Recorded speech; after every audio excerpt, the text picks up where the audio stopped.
you? Not much, man. Nah, she said we're live.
I am your host. Some call me Matacon, some call me Ender, some call me Hubby.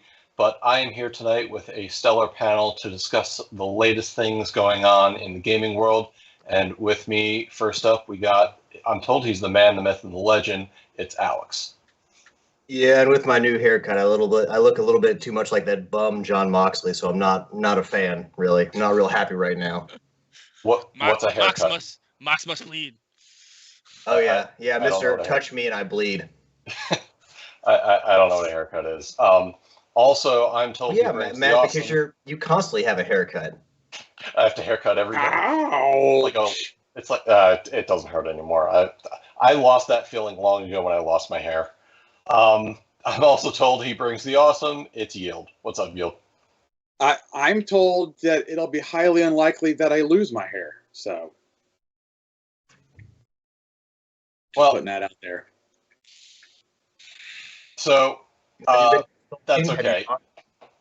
Just be aware. Get a beanie when it becomes winter. It gets very cold out there. That's why I grew my facial hair. It made things a lot warmer as opposed to the rest. Well, it offsets it.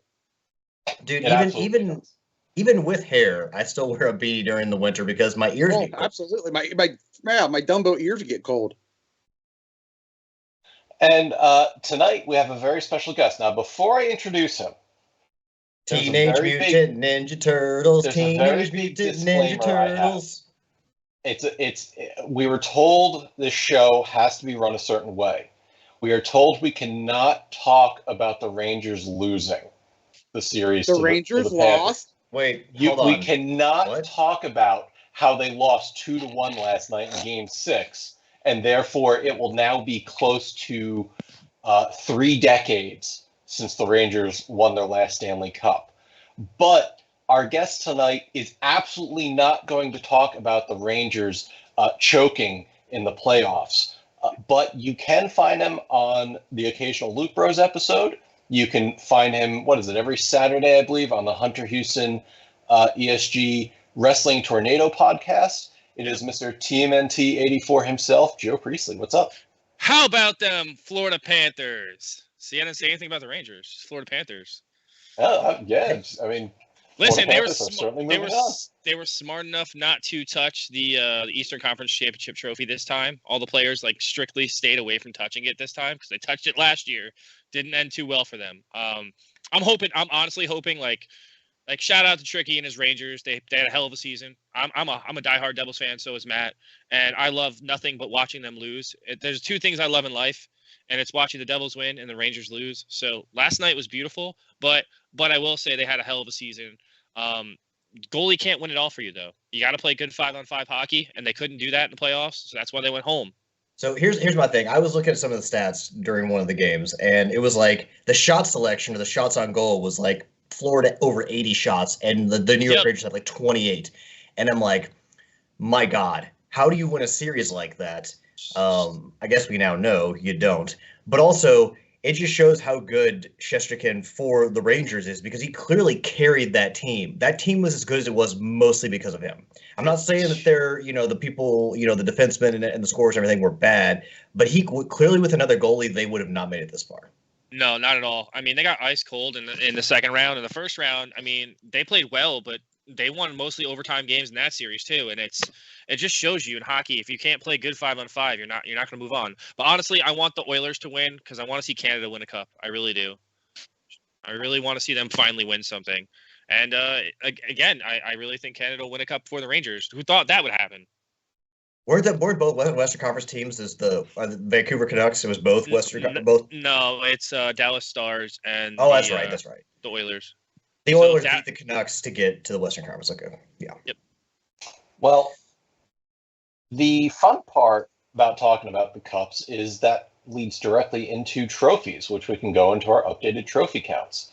So Tricky Mick is at level 908 with 30,619 trophies and 847 platinums. Alex? And we all know platinum trophies on the PlayStation are worth more than that Stanley Cup. I am level 503, total trophy count of 9,804, and a platinum count of 169 in 168 games. Yield? I am a freshly minted 511 with the trophy count of... Oh, come on, you're taller than that. No, actually, no, that's about where I'm at. What? I've seen pictures of you and your brother. You both look over 6 feet. Easy. No, I'm right at like 5'10", 5'11". He's like 6 foot. But I'm a trophy count of 10204 and a newly minted platinum count of 189. I am an oldly minted level 220, 1,311 total trophies, and still 0 platinums. How is your level that high? Like, it's just hilarious. It's probably carried over from the PlayStation 4 because that's where it scales. got most of those things. Sid is level 890, 27,015 trophies, platinum at 843. Joe? I am a level 495 with a total trophy count of 12,268 trophies with a platinum count of 36. Well, unlike Alex's earlier comment besmirching the Lord Stanley's Cup about it being worth less than the PlayStation trophies. Hey, most trophies are worth less than the PlayStation Platinums, right? I mean, isn't that why we do this thing? For the PlayStation Platinum? Right, okay. I don't see any hockey players out there lifting up a PlayStation Platinum. But they do that at home. They do that at home in their bedrooms. If I had one, I would lift a PlayStation Platinum. I mean, if somebody sent you Trophy Wars trophies, you'd have one to lift up, wouldn't you? You're all right about that, Joe. I mean, I'm still waiting for mine in the mail. You keep waiting. Because he doesn't work that job anymore, so I don't even know if he can make them. Actually, didn't he make them and he's just sitting at them at home? No, he said that he sent one to last week when he was on. He said he sent one to Nitro. And then he said one of the kids has it in their one of their rooms, and then the others, I don't know, something happened with the others. But we definitely know that one of the kids has one and Nitro has one. That sounds like somebody that is extremely sore sport about losing the trophy war and didn't he welched on his bet of sending guys trophies. I'm fine. We have the victories etched into history forever. I don't necessarily. I mean, that's a filthy reseller move if I've ever heard of one. Well, Daryl does like to resell. So I got a filthy reseller story for you all. That is that the one you sent in the chat? Yeah, it is. Oh, that's great. So my brother and I found a Lego set being sold near my house. A guy was selling a number of boxes for about $150, and it included the Imperial Light Cruiser. But it also had a Harry Potter thing, a space shuttle thing. Anyways, it was a great price. So my brother messages the guy, and he goes, hey, we'll take it. And the guy goes, all right, cool. I'll just put it in the house. I have a yard sale tomorrow. Just stop by anytime between 9 and 4. So my brother goes, great. What's the address? Guy never responds. Sends him a message the morning. Hey, my brother wants to stop by. What's your address? Doesn't respond. The guy also has a posting of his yard sale, which includes the address. So I send him a message, say, hey, still good to stop by today. Doesn't respond. So I say, screw it, I'll go. I stop by, already knowing what's going to happen. I see the guy and I go, hey, what's, heard about those Legos? He goes, Oh yeah. Yeah. So a friend wanted them for a gift, and I ended up selling them to a friend. I was like, bro, like that's fine, but could you have not like just told us so we weren't expecting something? You literally said you were going to hold on to them. If you sell them, that's fine. I don't care, but like you could have communicated. I don't even care about the trip. It was 10 minutes from my house, but you just didn't communicate. So told my brother sent him a little nasty gram telling him it was a jerk move, and the guy pulls a reverse Uno and goes, I'm under no obligation to you. My friend had cash in hand. I'm not going to reject my friend. And frankly, your message and your brother's attitude makes me glad I didn't sell to you. You guys were probably just going to resell them anyways. So I don't appreciate this harassment. And my brother sends him the message with the screenshot of him saying he was going to hold it. He goes, this isn't harassment. You said as a seller you were going to hold it to us. So anyways, we reported him, blocked him, moved on with our day. But it was like, oh man, because he had a bunch of cool stuff at his yard sale, but he lost out on extra sales because he was a dick. So there's a lesson, friends. When you're trying to sell stuff, don't be a dick.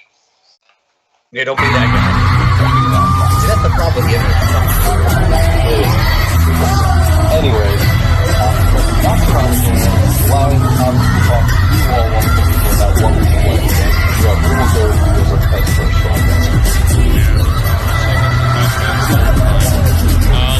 Well, I played Nickelodeon like Racing or whatever the hell it's called. Nicktoons Racing. I think it's Nicktoons. Nick All Stars Racing or whatever it is. I don't know what the hell it's called. I played it. It's pretty fun. It's your run of the mill kart racer. It might be better than Mario Kart. I don't know. I know it's definitely better than Mario Kart. Crash Team Racing. It's definitely better than what? Wait. It's definitely better than Mario Kart. Crash Team Racing is. Oh yeah. Oh, okay. I got you, brother. I got you, brother. All right. I hear this bullshit he keeps slinging on this show, saying Mario Kart's better than Crash Team Racing. It's not. Ain't happening. Ain't not, happening. Sir. It's not, sir. This is 2-1 now. So Nicktoons Racing. It was like $3.99 on PlayStation during the sale. Which one is it? Is it the third one, the first one, the second one? The first one. You know, I gotta play everything. I gotta play everything in a row, even though it's not mandatory or like. I always be like, all right, I can't play the second one until I play the first one. So I already picked up the second and third one because they were like $7 each, I think. So cheap. And I think the second and third one both have PS5 and PS4 versions, so it's like double the trophies. Why not? But I was playing those. I've been playing Just Cause 3. That's like the main thing I've been playing right now. That's a fun game. Yield knows all about that. It's a pain in the ass. Like liberating all those places is a pain in the fucking ass. It just is. Like plain and simple. I just want to beat the game, and it's like, no, go liberate 13 more providences before you can go play these missions. I was like, why are you artificially padding your game? Stop. Like, I've liberated enough stuff now, and I don't want 2024, Joe. That's why. I know that game came out before this year, I know. But because it's 2024, that's why we got to pad our game. This game would be perfect for 2024. It 100% would. Like 7 missions, and then the rest is all just DLC or padding or like play it later. I also jumped into a little bit of multiverse because I want to see what they did with the update and how they kind of like, I guess, fixed the launch because I guess people didn't want to play it and all the users died off, so they relaunched it and they added Jason. They added Jason Voorhees. Pretty awesome. So I such a ridiculous mix of characters in that game. It's awesome. The game is so good. It's probably one of the best Smash clones I've ever played. Like it kills PlayStation All Stars. Yeah, Daryl, I said it does. That game's trash. I don't think anyone's going to deny that. I don't think that game's trash, but no one's going to sit there and say that it's a great Smash clone. Daryl dies on that hill. That game is great. I do not think that game is great. I think it's okay. That's the problem. It's just okay. It's not great. It's okay. I think if they re-released it for PS4 or put it on PS5, it would have a really good following, but it was on Vita and PlayStation 3, so didn't really pan out well for them. You can play as Norville Rogers, aka Shaggy, in that game, can't you? Yes. So you can have Shaggy versus Jason, and yeah, I can't suspend my disbelief. I can't do it. It's great though. So Jason plays really, really, really cool. Like he's awesome. Like he actually has a machete and he just wields it and just like beats people up, and then he like can throw like tables and stuff. It's your cool little brawler. It's nice. But can you put people in a sleeping bag and smash them against a tree? No, it's not as cool as Friday. It's not as cool as Friday the 13th. The game. You can't like light people on fire, or like smash or put your machete through somebody in a bed. That game is so underrated. Damn cartoon violence. Damn the cartoon violence. Soften the blow. That Friday the 13th game was so good. So underrated. Matt, did you play that at all? No, because I could never get a whole bunch of people together to actually play it, and I really did not want to play that game with a bunch of randoms. We played it. We played a lot. A bunch of us played a lot at the end because we were trying to unlock all the trophies, and then I just like stopped. But I legitimately got like 50% of the trophies in that game, and that was a slog. But I did it. It took forever. I could have probably platinum it if I just played it every day. But again, I think I have it on the Epic Game Store. I think it was like a free game for a while. I don't think you can get the platinum or the 100% anymore because the way they made the game now is they gave you all the perks and everything for free, and it messes up your counts. Like it totally like deletes out your scores because it maxes everything out now. So I don't even think they're achievable anymore. I could be wrong, but when I tried to achieve them, it wouldn't let me because I had everything maxed out now. Like all my levels were maxed out, all my unlockables were unlocked, but I didn't get any of the trophies for it. So I was like, okay. So why play it anymore? Is kind of what I felt, Alex. I'm like, I'm done playing this. Like it's a great game too. And apparently Killer Clowns, which just came out on Friday or Thursday, that's pretty good too, apparently. I didn't even know it launched yet. I knew it was coming out, but I didn't even know it launched. Yeah, it launched. I think it's only $40. And are they the same people that did Texas Chainsaw Massacre, Matt? You may be right. Let me look at that while you're talking. But yeah, I played those. Didn't play much Switch this week, which is surprising. No Hyrule Warriors update, and it's been a while. Haven't played it. I don't think I played the game in like 3 or 4 months, honestly. It's been stuck at like 367 hours on it, but haven't really touched it since. Well, I'm not trying to demean the game, Joe, but at this point, why would you still be putting that many hours into it? Because you put over 300 hours, you can't. There's nothing else to unlock. You have to have unlocked it at this point. No, 1,000 hours, man. It took the completionist like 1,400 hours to 1,000% that game. Let's not give that guy any credit on this show. Delete that name from the record. I still like Gerard. He's been nothing but nice to me when I met him. I understand. You don't get to do what he did and still get a mention on my podcast. Anyways, no, they were not the same developer. They were not? Okay, well, No. they did a good job on that one too, and that one's only like $17 right now to pick up, and I heard it's got a really good following, and a lot of people still play it. So, but that's pretty much what I've been playing. Not much. Like I've been dabbling a bit here and there, but nothing's really like grabbed me right now. Like I played Final Fantasy Rebirth for like 40 minutes, and I liked it. Liked what I played. But I really need to sit down and play that. Like I have to like dedicate myself to that. Okay. Alex, you want to go next? Yeah, as usual, quick update for me. I actually was able to snag Tunic before, because I waited. I sat on the PlayStation Plus games to add them to my library, so I have added Tunic, so that's probably going to be a game I'm playing coming up. Finishing Dave the Diver. I'm 3 trophies away from the Platinum.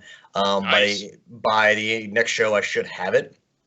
And yeah, it's that they're later on in the game, I feel like they unnecessarily add mechanics and like styles of play to the game that aren't necessary. They kind of take you away from the fun of doing the sushi and fishing. But this stuff kind of doesn't last very long, so you can easily kind of overlook it. But still, I think they do kind of fall into the pothole of taking you away from the core gameplay and making you do stuff you wouldn't necessarily want to do. But I will say some of the later boss fights, they incorporate new elements, especially the final one where it's got some bullet hell elements. Not bullet hell as bad as Ikaruga, but there are elements of it that are kind of bullet helly, so I did appreciate that. So yeah, I mean, I've finished Dave the Diver, I've beaten all the boss creatures, I've rolled the credits, and now I'm just running back to do the rest of my trophies. And once I get the trophies, I'm going to do the Godzilla DLC, and I'll move on after that. I will say that I'm over 60 hours in Dave the Diver, and I still haven't found all the fish yet. So I found most of them, but with the Dredge DLC, there's a lot more. It adds a lot more. If you don't know what the Dredge DLC is, essentially at night when there's fog in the area, you can go explore the area, and there's these whirlpools that you can go into, and it's basically filled with a bunch of what they call aberrated fish, which are just like, think of Blinky from The Simpsons, like monstrous like creatures, like multi-eyed fish, blood-skinned sharks, like just basically mutated monstrous versions of the creatures that you would find in the day. And you can sell these to special customers at the sushi restaurant, and you can sell whatever you don't use at the restaurant, you then sell to a guy who will give you a lot of money. So yeah, they added a lot to that game. I'm excited to play the Godzilla DLC. I know Matt's already beaten it, but I've tapped into the Dredge DLC, and like I said, on my way to the Platinum Trophy. Other than that, Rocket League finishing out the season with the Double XP event, and I've actually haven't played Helldivers in like 2 weeks because playing more than one live service game is hard. It's fucking hard. So, especially when you're devoting most of your time to Dave the Diver. But I'll probably jump into more Helldivers here once I finish Dave the Diver. So, that's what I've been playing. So, you may not want to hold off on the Godzilla DLC. Oh yeah? You gonna tell me how to live my life, Matt? I am about to, yes. The reason being is once you complete it, there's something else for you to do. I don't think it's tied to a trophy or an achievement of any kind, but once the DLC is done, there's something else that you do as part of that DLC, which is kind of fun. So just be aware of that. Yeah, but I'm in the epilogue now because after you beat the story, you basically get to free fish and run the restaurant. You basically free fish and run the restaurant for the rest of your life. Like it never ends. Okay. But with the Godzilla DLC, do I need to, before I finish get the platinum trophy, do I need to play it? No. Like I said, I don't think it's tied to any trophies or anything else. It's just there's another collectible aspect. Okay. We'll talk later. Okay, I mean, we don't want to spoil anything for those who haven't enjoyed the Godzilla DLC yet. Which it was a really good DLC. Yield, sir, what have you been playing? So I've been playing some Helldivers 2. I've been playing some Tunic. I've been playing some Skull and Bones. I've been playing some Rocket League. Some Everybody's Gone to the Rapture. Oh, wow. And my latest platinum was Road 96. Oh, nice. How'd you like the game? I liked it. I liked it for what it was. I thought it was really neat of how they told the story through the people that you run into. Yeah, it looks interesting. I'm definitely gonna pick it up when I get a chance. Because your goal is to make it to the border and try to escape. And so the story is, and you get to pick. Well, except when you first load into the game, they give you a random person. You never really know the names. You're just a missing teen. And then every time you go back and replay the game, you've got a set of 3 missing teens that you can play as. And each one has their health is at a different spot, and they're at a different mile marker on the map. And you pick one of them, and the story goes. And then so the whole story plays out by the people you run into.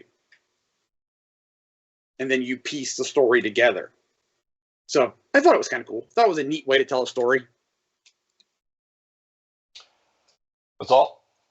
That's it, actually, for the last couple of weeks. Okay. So I did get into some Helldivers 2 this weekend. We were trying the mission to destroy the Terminid super colony, and everybody has pretty much unanimously agreed that this mission was way too tough. We completed it, though. Oh, I completed it. Did not evacuate. Wait, hold on. Is this like a last stand for them kind of thing? Like we're in there. So I completed it once on a level 2 and got wiped out. And a buddy and I did it on a level 1, and we actually did get extracted, and it was still hard as heck. But that individual dark fluid mission can go to hell. Y'all better be careful what you're saying, because if the devs at Arrowhead get a wind of this, they'll make fun of you, because they are known for making fun of people for complaining about the difficulty. Like, they're basically like, hey, y'all get good. Yeah, well, it came out, they were like, we really think this was meant to be that mission that tells people tasks failed successfully, because you're able to complete it pretty reasonably. It's just the extraction that is the problem. Extraction, getting out is like next to impossible. Yeah, I don't want to spoil the surprise for anybody, but evidently it may have been adjusted. I don't want to use the term balance because I don't think Arrowhead's very good at balancing, but they've adjusted it, and I think extraction might be a little bit easier. Well, I don't want to spoil any.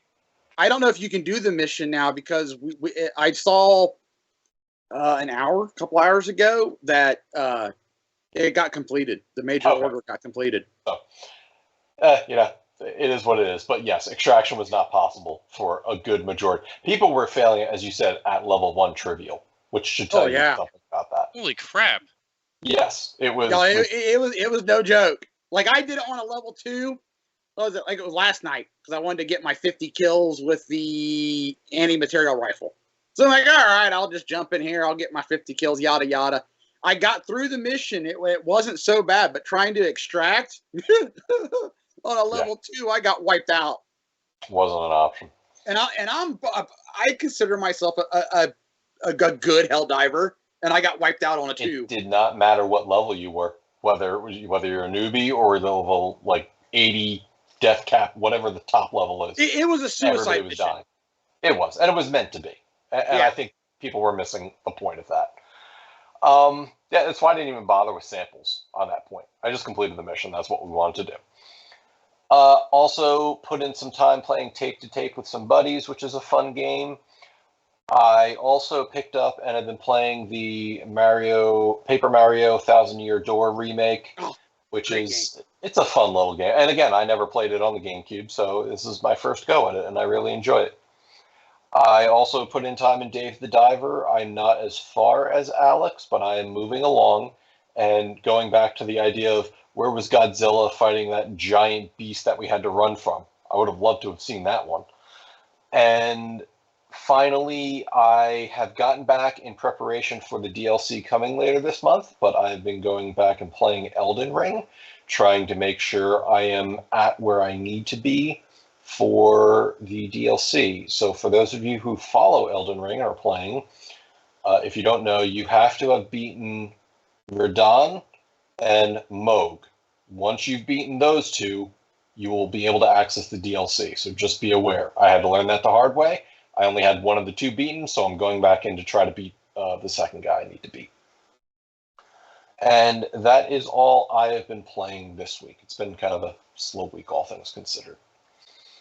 But the end of this week, moving into the new month, it is June, which means that we have the June PS Plus games, and special, since it's this time of the year, it's Sony's Days of Play celebration, which kicked off on May 29th.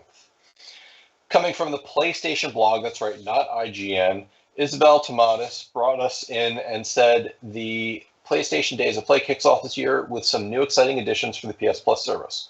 First, we will have access to new PS Plus avatars. All right. Yeah, the silence speaks for it.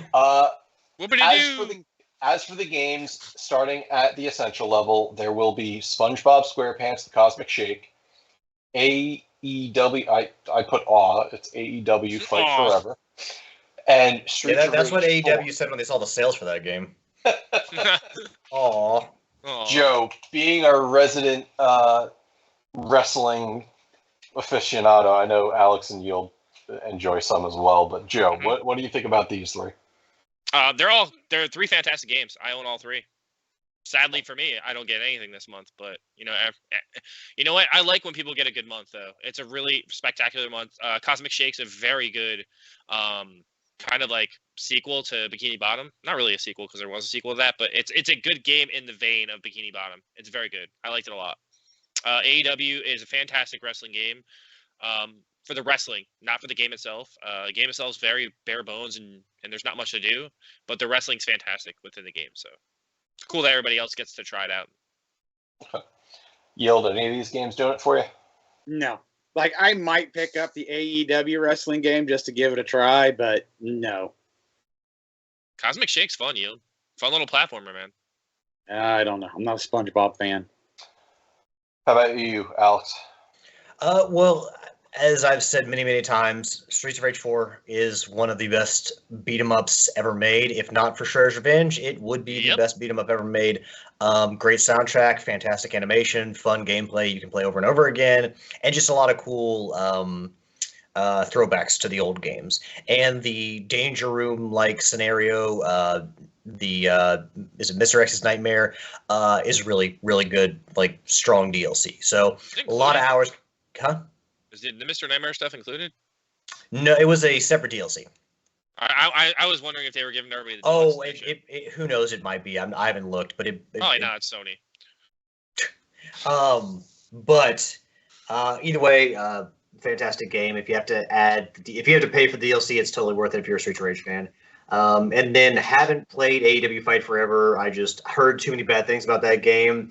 Depending on what it takes to get the Platinum Trophy, I may or may not play because I know it's kind of a throwback to the old like NWO Revenge, the WrestleMania 2000 kind of games, more arcade style than what WWE has become with the WWE 2K series. So might give it a go, but I just haven't really been that excited about AEW in a while, and so that has kind of dampened my entire like feelings about the game. And the fact that they kind of pushed it out the door before it was ready, it's just kind of like, I don't know. I just kind of don't want to support games like that, regardless of whether they're free or not. And then Cosmic Shake, never played. I didn't grow up on SpongeBob. I know SpongeBob early 2000s was like the cartoon. Like you could, I'm one of those people that like cartoons were better back in my day because they were. But I know that SpongeBob was one of the really good ones of more recent generations. So, but I've never really had. I've always kind of looked at the SpongeBob video games as like too easy and more kiddie than what I would normally play. Joe, you can refute that if you want to. But I mean, I play. They're not hard. They're not. But you like KO. You like KO, right? The Karoo, yeah, of course. Yeah, it's like that. It's okay. Platforming like that. So you would enjoy it, and you probably already have Bikini Bottom because you probably picked it up when it was free. One of those months that it was free. It was free. Quite possibly. I'm very hit or miss when it comes to. I don't just add everything. I'm very hit or miss about that. Don't shake your head at me, Joe. Come on. They're there. Just add it to your library. I don't understand. I'm a very difficult, stubborn person. Alex, I'm with you. I do the same thing. I don't understand. I'm very hard. Train simulator game, and I'm adding it. Hey Joe, I'm an enigma. Don't you? There's no reason to try to understand me. But yeah, I mean, as I said, I think this is a really good month.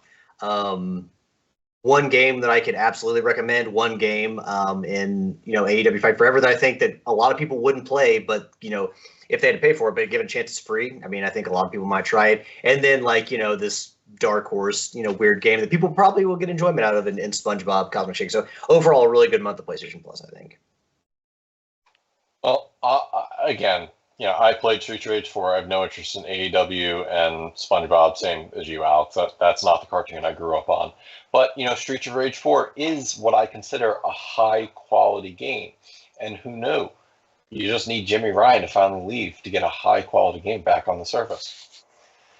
Anyways, there's also other things coming to PS Plus this month. And at the premium member level, there's a whole bunch of PSVR 2 games, which it's weird. Wow. Sony's given PSVR 2 some love. Like, oh, here's a bunch of free games. It's because people aren't buying them, so they have to give them away for free.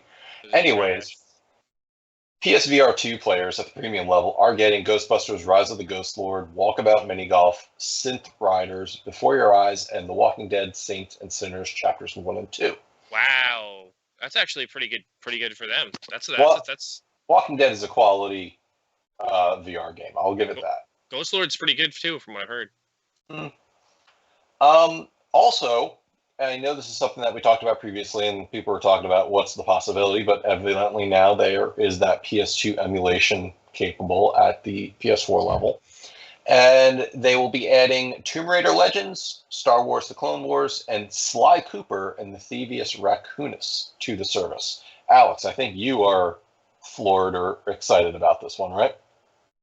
Well, Daryl, I think, pointed this out earlier in this week when he tried to throw out some more credit to Jim Ryan, which Jim Ryan did not deserve because, Jim Ryan be gone. And this is coming out now. Sly Cooper Thievius Raccoon is a great game, great PS2 game. When back in the days when Ratchet and Clank, Jack and Daxter, and Sly ruled the world. They definitely, it's the only, in the Sly series, it's the only game of its kind because they switch up the formula in number 2. But as far as like an old school, like mascot driven platformer, it's a really good game. So I'm definitely excited to see that on the service. I haven't played it since the Sly Collection on PlayStation 3. That's the last time I played any of those games. So who knows? Maybe I'll go back and play it a little bit because I do like that game. But yeah, this is, I mean, as far as like classics editions, I mean, this is much better than what we've gotten recently. So, and that's been my number one complaint. I've said it last week. I kind of went on a little mini rant where it is the top tier of your service. People have to pay the most for it. And the Classics Collection, let's be real. If you're paying for PlayStation Plus Premium, you are paying for the Classics Collection. That's what you are spending that money for. And they have not been supporting it in the ways that I feel they should have. Now, this is a better, month than we do normally get. But if they are adding 3 games a month, I mean, that's great. But also, like, there's such a big catalog to tap into. Maybe hire more people to do this shit. You know, maybe I'm trying to think what the word is, but bring in other studios outside your company to help get these games on board, because the expectations are high. If you're paying the large amount of money for that service, you expect it to be better supported than, say, Extra. So don't they have one company that literally is in charge of doing all of these games? Yeah, that's what we have. Like bringing them to the service, I believe, and making sure that they run on the emulation software or whatever they're using. My problem is that they didn't mandate all these games had to have trophies. Like, that pisses me off, because I'm not going to play them if they don't have trophies. I'm dead serious. I will not play any of these classic games if they do not have trophies. Hear me, PlayStation, because this is the biggest PlayStation podcast on the East Coast of the Philippines. So I need to know. I've said it before. Do you know how many people are in the Philippines? There's a lot of people in the Philippines. I understand that. Listen, it's a running joke. Just go with it. But seriously, like, put the fucking trophies in these games. Like, I wanted to play Resident Evil when it came out on the service, and then I was like, oh, I don't get trophies? Why would I bother?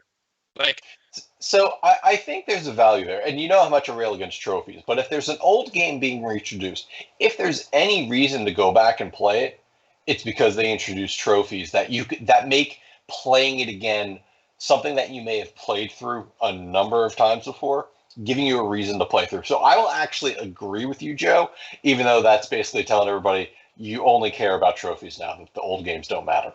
So that's okay. We can agree on that. Listen, I want to play something on PlayStation. I want trophies for it. That's why I play PlayStation. I'm not playing PlayStation just to play PlayStation. And I'm not hearing the pop, pop, ding, ding. No, we're having problems here. I'll go play my Switch. I turned off the pop, pop, ding, ding because it's getting annoying. I'll go play my Switch. We don't really get that with the 5 anymore. You get something that's not really a ding. Well, it's weird. It's weird, Yield, because I feel like even when you play the classics games, it's not as loud anymore, so I don't get that endorphin rush that I used to get. It's too subtle now in the background. For all the 2 times a trophy pops up when I play, I couldn't take it. Coming from the chat, Saber comes in, says it's time. It's Vader time. Dex says over here, we don't get the PS3 streaming and pay nearly $200 a year for premium. And Dex also says they agree with the trophy stance on classic games. But that is not all we're getting this month. We are also, for extra and premium members, they will have access to, and you mentioned it earlier, Alex, Dredge for the PS4 and 5, Lego Marvel Superheroes for the PS4, Cricket 24 all right, I was looking forward to that one. And 5. And Grand Theft Auto San Andreas Definitive. They can't even give them. You can't get all 3? All 3. It's just San Andreas. And not even the best one. Not even the best one. Is it the PS5 version at least? Because they only gave the PS4 ones before. It's the PS4 and 5. Oh, these get both. So I don't know if 3 and Vice City definitive editions are on there. I'm just saying it's very weird that it's like, hey, here's San Andreas. So those fuckers messed up, because when they put those games out and they made you buy the PS4 one, it didn't even come with the free version of the PS5 ones. You have to buy the PS5 ones separately. Well, that's Rockstar. Well, first of all, Rockstar just shit those out. Like there were so many. Another company made them, I think, and they just slapped their name on it. So all that to say, this article goes on forever about all the different things, and I grew bored reading it halfway through after I got to the point of it. Anyway, we've heard from Alex, we've heard from Joe. Yield, do you have any thoughts on this smorgasbord of items? Well, Sly Cooper in the Thievius Raccoonus is a really fun game. If I was a member of a premium and they had trophies, I would definitely play it again, because I played it on the. Well, then screw it. I mean, I played it on the Vita and earned trophies, but I'd play it again on the 5. Wait, it's a PlayStation game, so it's Sony owned. So it's going to have trophies. Oh, okay. Well, see, if I was a member of Premium, I would definitely play that one. Dredge I own because it looks cool. I haven't gotten to it yet. It's probably down a month or 2 down the road. By the way, I saw your brother. I saw Homer playing it. Yeah, he was playing it. He says it's really good and it's creepy at the same time. That's probably why the fish are all jacked up and Dave the Diver. Probably, yeah. And you're going to give us San Andreas Definitive Edition, but not the other 2. Shame on you, Sony. All right. Anybody else have anything wonderful they want to say about this, or can we move on to the next topic? I feel like No, I think it's a good month for PlayStation Plus. I think it's a good month. So they had to play Jim Ryan like so much money with his golden parachute, and he's leaving that they couldn't afford the other two GTAs. Probably. Dex says they are seriously hyped for Cricket 24. I'm glad you're getting it, Dex. You could be the one person that plays it. Hey, if they're putting it out, there's got to be more than one person. Dex and Jimmy Ryan.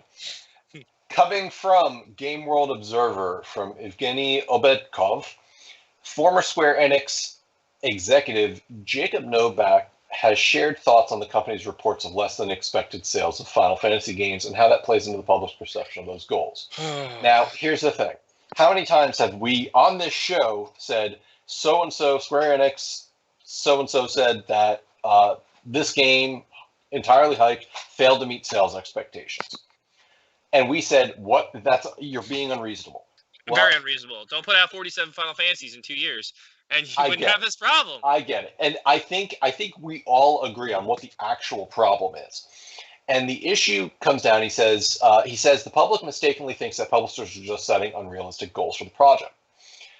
However, it was during a recent meeting that Square Enix president said Final Fantasy 16, 7 Rebirth, and Foam Stars failed to meet sales expectations. And Foam Stars was on PS Plus, right? Day one.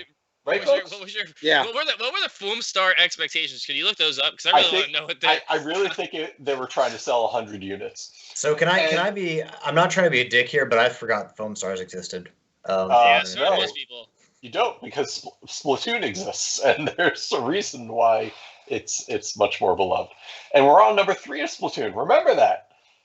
I don't think we're getting a Foam Stars 2, much less a 3. I don't think we're getting Foam Stars DLC at this point. So, reasonably, Novak says things like games budget, marketing costs, platform fees, and other factors that go into the final cost of the product of what the company makes. And here's the calculation he kind of throws out there.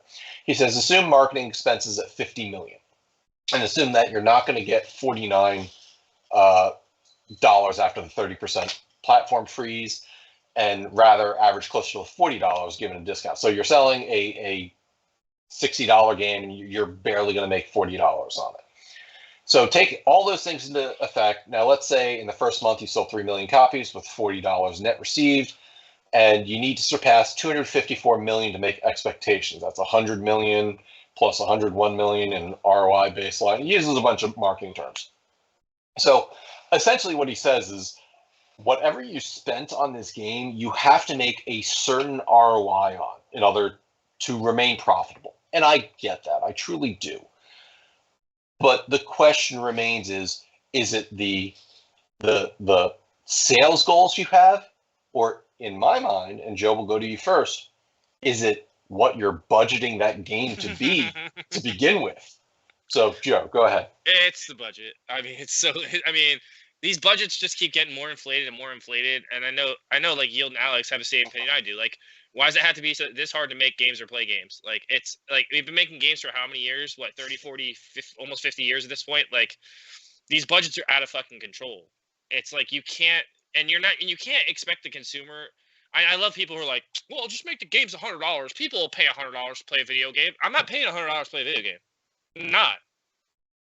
Because I want to buy food. Unless you get a statue with it. If you get a statue with it, that's... No, I don't want that shit. That's why I don't buy those versions. That's why the days of play or the plays of days sale, those are fucking garbage. Because I'm gonna go on a rant now. Because now I'm pissed off. Thank you, Alex, for reminding me how mad I am at this stupid sale. So I'm gonna do that first, Matt, and then I'll go back to Uncork, Joe. It's fucking stupid. Stop selling me all the fucking stupid deluxe versions of all these games. I don't want all this trinket shit. And then you're like, oh, I'm going to sell you the deluxe version, but I'm going to bring the price down to the regular version. So it seems like it's really on sale. But what I'm doing is I'm just cutting all the fat off the deluxe version and selling you the regular game with all the deluxe stuff for the price of the regular game. No. That's not what I want.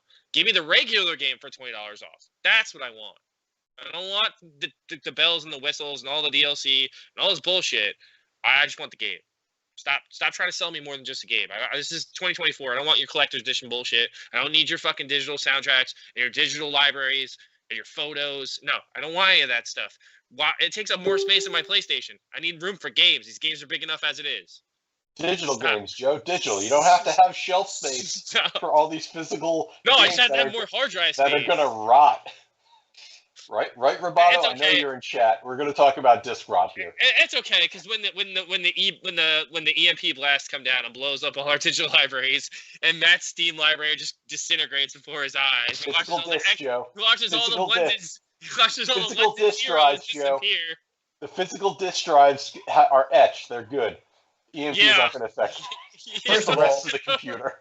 If there is an EMP that comes down and destroys our digital libraries, we got more to worry about than the digital libraries themselves. You're not turning on your consoles either, Joe. So I don't know what you're doing with those expensive pieces of plastic. Listen, Skyrim will work on one of my 1,000 highest household devices that survives the blast. You're going to be playing Skyrim on your Abacus. You can joke. Survive.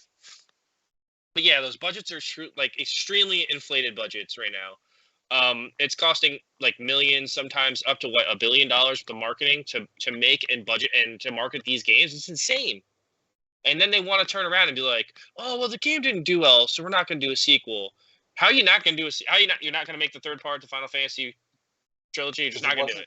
It wasn't profitable. It wasn't profitable. We're just going to stop it. It wasn't profitable. They said we can't. And then we're going to cut all these jobs. We're going to pull Microsoft. We're going to cut jobs, and then we're going to do this bullshit where we turn around and we're like, you know what? Sony's not cutting anymore. We're going to bring our games to every other platform now because we're disappointed in the sales on Sony for our Square games. Well, maybe don't put out 47 Square games in the span of 3 months and expect everyone to buy them all. Maybe release Final Fantasy VII as one game instead of stretching it out over 20 years. No. That's a masterpiece. We're not going to touch the masterpiece that is Final Fantasy Remake and Rebirth. Those games are phenomenal. They really are. I only played 40 minutes, and I got to play as Sephiroth, and I'm like, this game is fantastic. I'm glad I paid my $70 for this digitally. By the way, digitally. I don't have it on my shelf. That's another thing. But yeah, budgets are getting crazy. Games cost a lot to make, and they're trying to throw it back in the consumer. But I feel like people don't understand. It's like going to the movies, right? You can only make going to movies so expensive before people stop going. Because you hit a wall at one point. Like, I'm not going to pay $35. But the super bucket is now the draw. Whether it's the Dune Sandworm, the Rise of the Beast, Giant Optimus truck, or those commemorative buckets are crazy. Mouth Wolverine thing. Hey, hold on. We didn't even mention the Ghostbusters. What was it? The Ghostbusters Ghost Trap, or was it the Ecto One? They had one of those. It was an Ecto One. Some people got a Ghost Trap. Some people got an Ecto One. I think Cinemark and them got the Ghost Trap. And the Ecto One was like AMC. And I mean, either way, you win. If you got one of those, you win. I mean, on the back of my shelf, I don't know if you can see it. It's probably hidden behind Funko Pops, but there's a Ghostface popcorn bucket back there that I had to pre-order. Of course there is. I know. So I ordered one of those off of Cinemark. That's how bad I wanted it. Actually, they made them in mass quantity to whoever wanted them because they ran out of them. I can't blame you, Joe, because I know if there's a Soundwave popcorn bucket, I'm going to be there day one. Oh, so holy hell yeah! I'm not. Matt's going to push over grandmothers to get to the tickets to that. He's going to be shoving kids aside. It'll be like the opening. It'll be the opening scene from Thanksgiving. People just getting like murdered for a TV. Remember that opening scene in Battlestar Galactica, the miniseries, where Six just snaps the baby's neck? Yep. That's me. Yep, that's a great fucking series. Anyways, Roboto says disk rot is a myth. We'll see. It's only a myth because we haven't been around long enough for us to understand if it's a truth yet. Throw a disk in a Staten Island dump. See how long it takes to rot. I will say, like, the one thing I have that negates like disk rot. Look like Nintendo. Look at those cartridges. They're hanging in there. They're pretty old now. They're hanging in there. Absolutely. Yield, budget versus sales expectations. Where do you stand? The budgets are too high now. I mean, there have been some really good games made that they've turned around and said, well, it just didn't meet expectation. And it's like, but it sold really well. So I think I've seen a lot more smaller games lately that are doing really well and are really hold my attention and have like a fraction of the budget that the bigger titles are. So I think they need to refocus on not so much the glitzy and the shiny and go back to their storytelling. Don't you take my shiny away, Yield. I laid a little bit of that extra shine. An example of what Yale's talking about is Dave the Diver. I've spent basically what I spent in for Horizon Forbidden West on this game, 60 plus hours, and I'm still not even done playing. And I guarantee it took a lot less money to make Dave the Diver than it did Horizon Forbidden West. Well, we know that. Isn't it both? The answer is both, right? Because your budget is based on what your sales expectations are, right? That's what you build your budget around.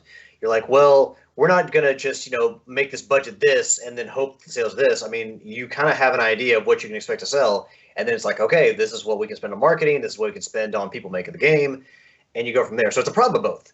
And we see, budgets are way too high. And we see even Sony, this is part of the reason why they're getting to the PC market, because they need to make more money off these games, because you can't just raise the price on these games. You also need to be able to dramatically increase your audience, which PC does. Which is why we saw Square Enix say, we're not going to have Final Fantasy games exclusive to PlayStation anymore. It's going to go to all consoles. So I think that we're seeing multiple companies do that, try to make more money by increasing their audience. But also it's a problem of budget and of expectations, because the budget is built off your expectations. So I think that's the issue. I think they have it backwards, in that this is where scope creep comes in. Because you say, I'm going to make this Final Fantasy VII game, and I'm just using this because this is the hot topic recently. You go, I think we can sell X and make back a budget of blah, blah, blah. Instead of going in there, setting your budget and saying, you have X to spend. No more, no less. You want to add something else, there better be a justification, or you take it out of one hat and put it into another. Hey, Instead, Matt, no and then. No and then. No and then. I think the problem is you have people saying, I think we're going to sell this many games, so therefore we should be able to do this. And then somebody comes up with a new part of the project, and they turn around and go, all right, I think we just need to sell an extra 100,000 units to pay for that. I don't think there's any actual budget management going on for a lot of these big games. Well, it just keeps getting inflated. It's like, oh, we got to delay the game for 6 months. We need to do this R&R testing, or we need to fix this. This bug happened. Oh, we're just going to polish it for a year. Like, how much do you think it costs Nintendo to polish friggin' Tears of the Kingdom for a year? For a year. They're like, oh, yeah, we're just going to polish it. The game's done. But they needed to do that. And there was a good reason, and they actually came out in an interview, because they needed to prevent players from breaking the world with what they were achieving in that game. That's because their developers were breaking it, and their testers were. So they had to figure out ways to stop it. So they recruit all the people that are breaking it and be like, okay, so how do we stop it? What a fantastic game that is, honestly. I'm thinking about going back and just dicking around in it for a while. I might just replay it from the beginning again. All right, well, moving on. Believe it or not, this is not our topic of the week, but it is going to be a topic here, and it's about Sony's state of play with everything announced. And this comes from IGN and Taylor Lyles, because I was too lazy to go and find another article, as usual. Thought we're getting an IGN free show. You disappoint. Yeah, it is what it is. Sometimes they can report on stuff. I give them credit that they do report on things. So, let me get through this before we make a comment, because I know many of us are going to have the same exact comment, and it was the thing that I said the second it was announced. Anyways, Concord, God of War Ragnarok for PC, Dynasty Warrior Origins, I'm looking at you, Joe, which I'll circle back around to that, because we'll touch the ones that we would need to touch. Infinity Nikki, which is kind of like an open world RPG. The game looks cool. I think it's like a mix between Final Fantasy X-2 and Wonderland. And Wonderland. It looks like Balan Wonderland. Fucking, it really does. Genshin Impact, I guess. Yeah, it looks like Genshin, Balan Wonderland, and it looks cool though. I would buy it. Where the Winds Meet, Ballad of Antara, Behemoth, which is a VR game. This is actually the one that's going to make me regret not having a PlayStation VR 2. Alien Rogue Incursion, which, just note, the IGN article misspelled it multiple times, saying inclusion. Just putting it out there. Good job, IGN. Marvel Rivals for the PS5. IGN. Until Dawn Remake. Path of Exile 2 for the PS5. Silent Hill 2 Remake to be released October 8th. Joe, Monster Hunter Wilds gameplay. Looks good. And I'm actually kind of excited about this one, but the new Astrobot game. Looks awesome. Expect more stuff to occur at the PlayStation Studios showcase throughout the Summer Games Fest, hosted by the awesome Jeff Keighley. Can't wait to see that. So I'm going to get this out there first because I fucking said it first. I was excited about Concord. The cinematic looked cool, thinking about everything that it could be. Oh, what kind of game is this? Oh, it looks like it'd be fun because I haven't played it, but I've heard great things about the Guardian of the Galaxy video game. It's great. And a lot of people, I'm looking at this going, this could be a fun social, maybe a heist game. Concord is a 5v5, turned off. I skipped it. I went like this. I was like, he said 5v5. I go, meh, and I just moved the thing. God. I couldn't even watch it anymore. I was like, I don't care. So upset. I was like, I liked the humor. I liked the art style. Some people are out there being like, game's too woke. It's like, because it's got a fucking alien. Like, it's got a fat woman. It's got this and that. It's, oh, God. And we should just make games with just white guys in them. And going back, Roboto said Infinity Nikki is a game for girls. But Tricky says he's in chat, and he's, I forgot to mention earlier, Tricky had to work tonight. That's why he's not with us. But he says he agrees with us. But yes, Concord, 5v5, fuck you. I was excited, and then you took this wind right out of my sails. Joe, we got yours. Yield, what did you feel about Concord? Thank you, franchise killer Jimmy Ryan. Yes, it's still under his watch. You know, I was doing the same thing. I was watching the trailer, and I'm like, all right, this looks kind of cool. You know, is this going to be a co-op game? You know, I was like, all right, I'm down for a good couch co-op game or even an online co-op game. And then we got to the 5v5, and I'm like, okay, I'm done. You just kept scrolling. Alex, do you feel different about Concord? No, in fact, I was cracking jokes on the PlayStation YouTube channel and the Facebook page. You know, I watched this trailer and I listened to commentary about it, and people were bringing up the comparisons to Guardians of the Galaxy, as Matt did. One of the guys looks like Star-Lord. He looks like Star-Lord. And the other guy looks like, what's his face? The guy that what's his name? All right, I'll try taking her out again. The guy that throws the thing and fuck Matt. The blue guy. Yes, the blue guy. Starchild?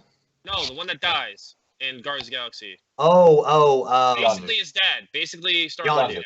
Yondu, thank you. Yondu, there you go. Fucking Yondu's awesome, and I can't remember his name. But the guy looked exactly like Yondu, and I'm like, Marvel about to sue somebody over this game because this is exactly like Guardians of the Galaxy. Dude, the robot had a good sense of humor because that's the type of humor you expect a robot to have. Very dry, all matter of robots fact. But it made perfect sense. But yeah, I was like, oh, this could be a fun. They talk about how every week they're going to have cinematics that expand the back. Hey, how about you just make a game with that? Like, make a story-driven game that we don't have to, wait for time. We can play it at our leisure. You ever think of that? No? Okay. Basically, what I saw most about people comparing this game to is the budget versions of Guardians of the Galaxy. Excuse me. And Overwatch. That's what I saw. Is they compared it to Overwatch, and basically what everyone said, and I agree with this. This game is years too late, maybe 5 years too late. It may be fun, but I think everyone in consensus agrees this game is dead on arrival. And what sucks is this is made by Firewalk, and one of their newly acquired studios. Yeah, that was great. When they're like, "This is a newly acquired studio." If this game fails, someone like Naughty Dog or Guerrilla could absorb this hit. If this game fails, which I think we are all predicting it will, Firewalk might be fucked. And that sucks. So I'm one, fearful for this studio, and two, not interested in playing this game. The whole 5-on-5 thing, I don't want to play on the internet with other fucking people. I'm sorry. It takes a special case. It takes a special case. Helldivers. You're like, I don't want to, a special case. Honestly, my experience. A good game is, just say it, Alex. It takes a good game. Helldivers is very different. I've had no bad experiences with Helldivers. Now you get something like Rocket League, and the community is fucking terrible. I love and hate playing that fucking game at this point. But Helldivers, I've not had any bad experiences with. So that's it's a special case. But this game, they cannot give us a new Sly Cooper game or anything like that, but yet they are probably how much money did they say they dumped into this game? I can't remember how much it was, but it's millions and millions and millions of dollars for a game that no one wants to play and nobody asked for. It's going to be on PS Plus day one. I guarantee it. I made the joke. I made the joke to PlayStation. I was like, "Is this what's going to die faster, Destruction All Stars or this game?" Like, there's no. That game's fun. Well, the internet has let us know. Joe, it doesn't matter if it's fun because if no one plays it, it doesn't matter. I know.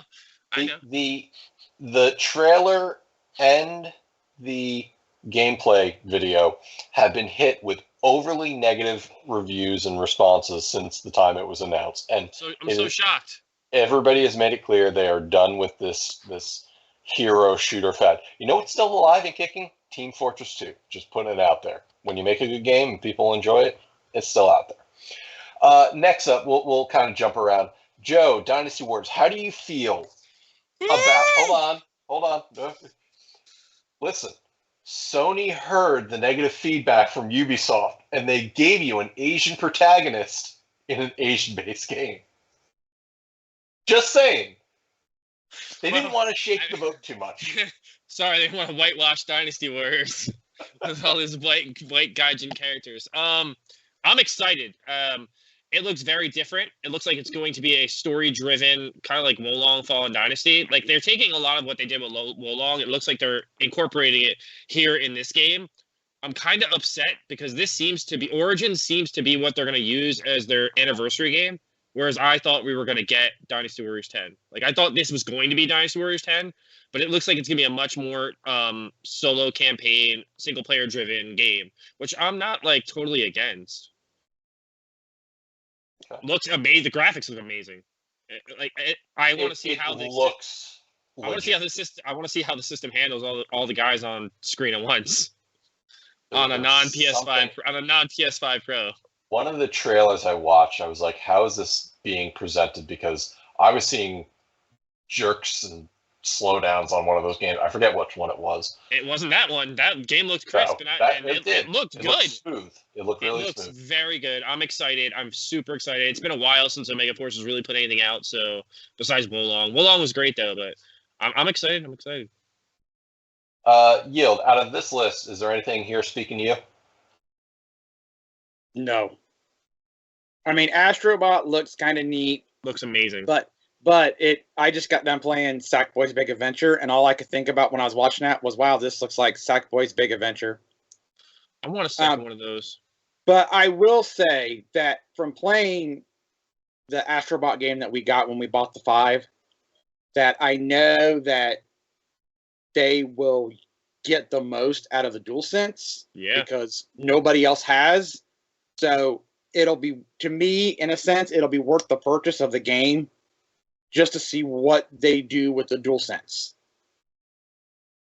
Do you think they'll do a $70 release for this game? Do you think it'll be 70 or do you think it'll be 40 or 50? Oh, it's going to be 70.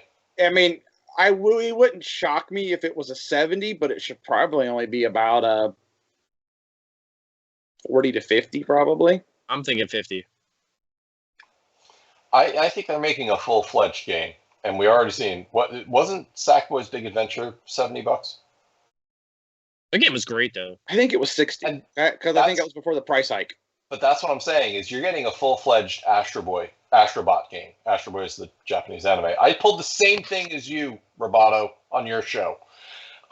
Anyways, it's a full-fledged game. They talked about all the skins Astrobot is getting, and I think that's going to be legit. Alex, what about you? What speaks to you on this list? Well, I will all day, every day champion Until Dawn and tell everyone who hasn't played that game they should absolutely play it.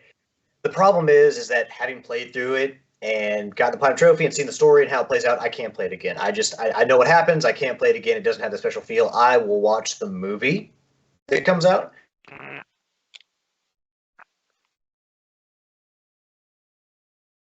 And you froze, Alex. Is Alex there? We lost Alex. Well, here's what I can say about it. Hold on. Sorry, I lost the connection.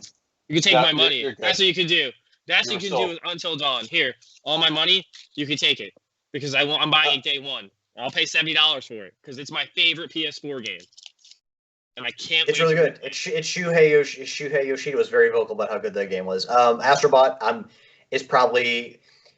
obviously getting a PlayStation developed like, story-driven game that we've been waiting for a little while, while Sony's been chasing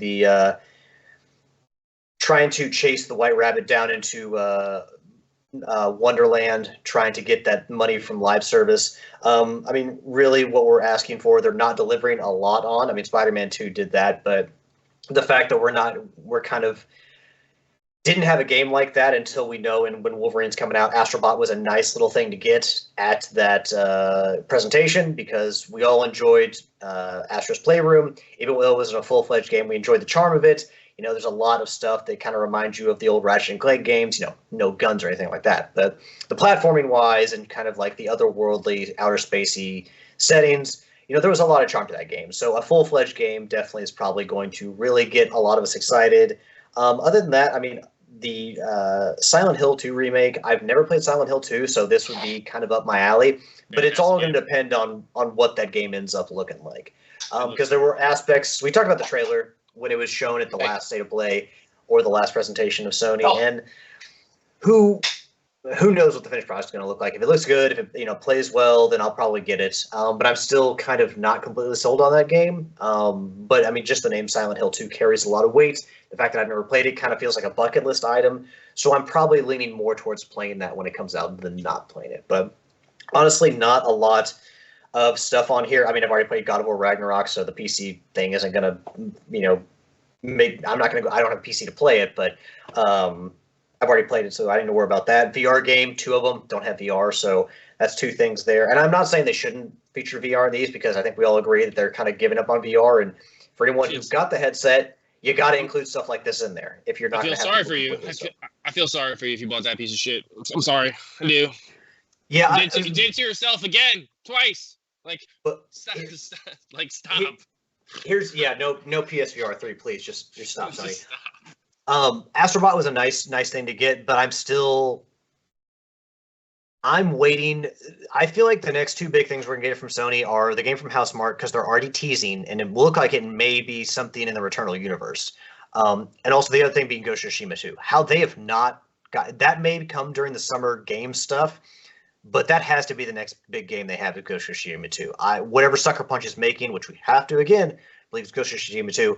I just feel like, we talked about this last week when Daryl was on, and Sony isn't showing us a lot. I mean, Astro, yes, is a nice thing to get, and they've got Concord, and they've got fair games from Haven. I mean, honestly, they've showed us a lot, not traditional Sony style games, more in the live service kind of thing. But I told Tricky, they've got ample opportunities every year to show us, what, now that they're not just E3 or Tokyo Game Show, they do these state of plays, they can schedule any time. They've got ample opportunity to show us what they're making. And they very clearly just don't have a lot. The reason is they're trying to recover from this live service push that failed. I think they didn't even get out of the gate.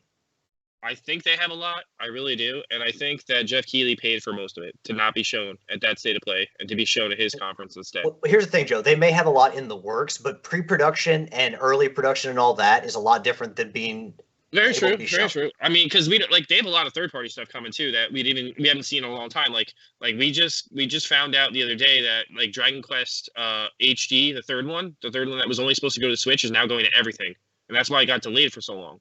It's coming to everything now. It's coming to PS4, PS5, everything.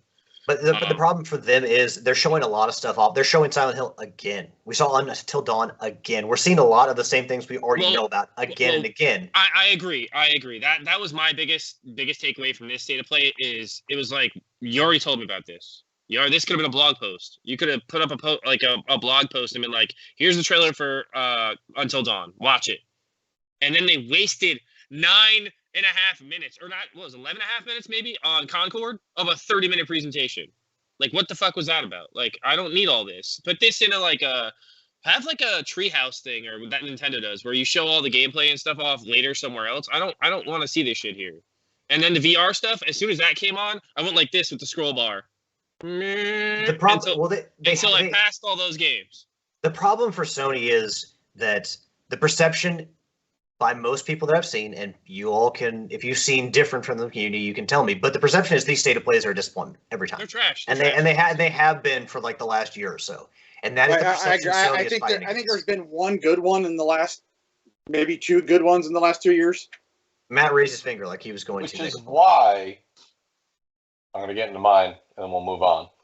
Because I'm interested in the fact that we got a Monster Hunter trailer.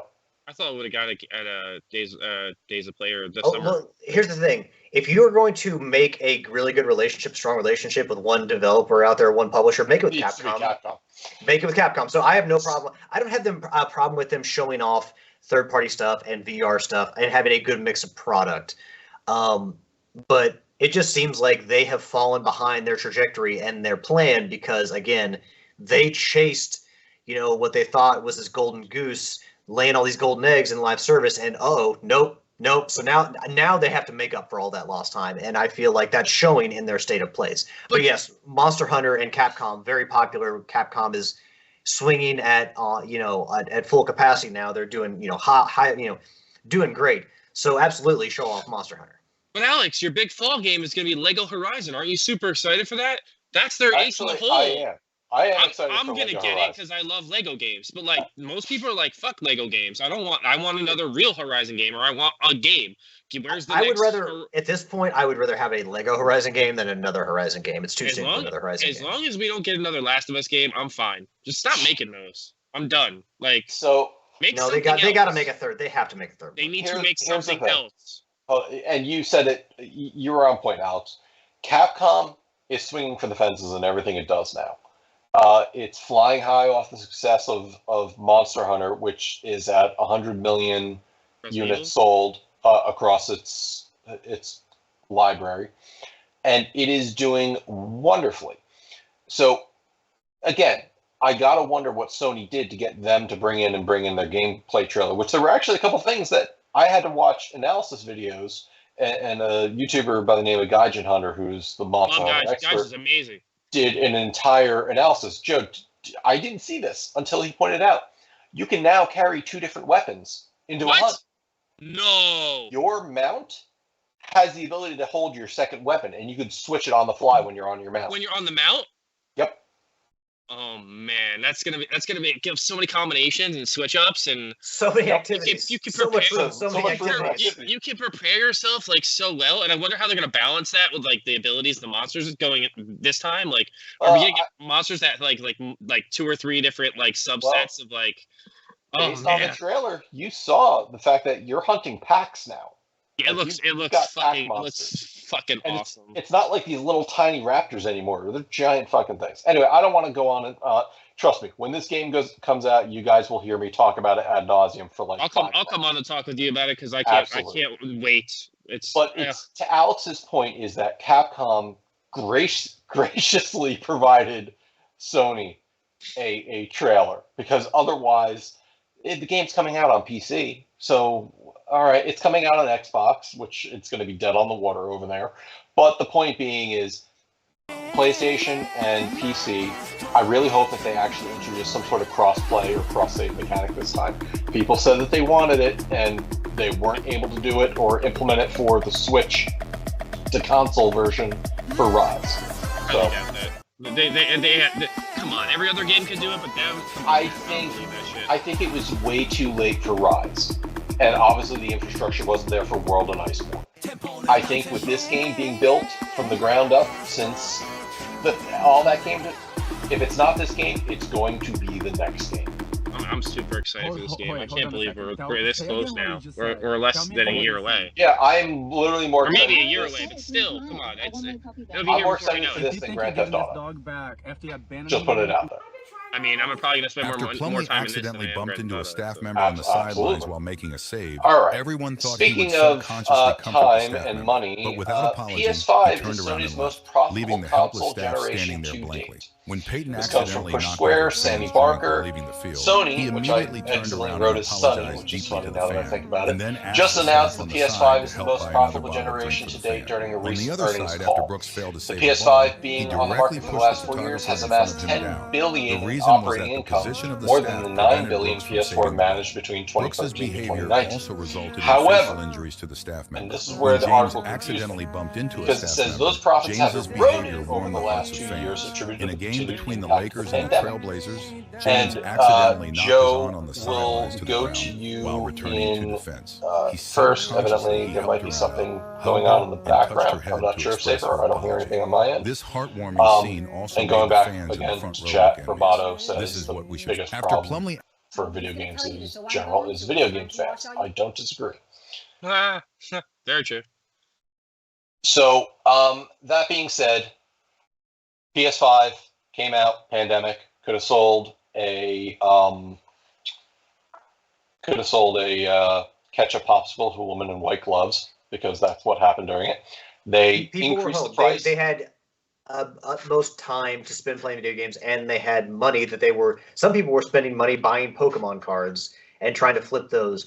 And if you were a video games, that's part of the reason why Animal Crossing New Horizons did so well on the Switch, is because people were looking for something to play for while they were at home, and that game hit at the right time. So The pandemic, that's why in the article it says that profits have sharply decreased, is because people spent a ton of money on video games during the pandemic, and now in the years later, we're seeing that shit go away because how many more people are there left? You don't have as much people spending money on games. So that's an interesting thing, and I'll go off of that because I follow Nintendo's consumer reports, and guess what they say? They said they've retained all those people that bought Switches during the pandemic and all those fans, and their attach rates are increasing because of all those numbers that they sold. So what Sony's not doing is they're not making shit people want to buy. That's the end all be all. You know what the slogan of PS5 should be? And Yield will agree with this, but he doesn't do it. But he knows I'm right. PS5, a faster way to play your PS4 games. He ain't wrong. Because that's all it is. It's a system that I can play my PS4 games on, and they run better. That's it. And I can play my Red Dead Redemption 2 on it, and it actually stays at 30 frames per second at Saint Denis. Correct. It's Yield. a shame. It's a shame. Yield, how do you feel about all this being their most profitable generation, but evidently profits are down? I mean, your system, I think, was more expensive than the 4, so people bought a lot of 5s on the back that we were going to continue to make good games, and then the games just aren't there.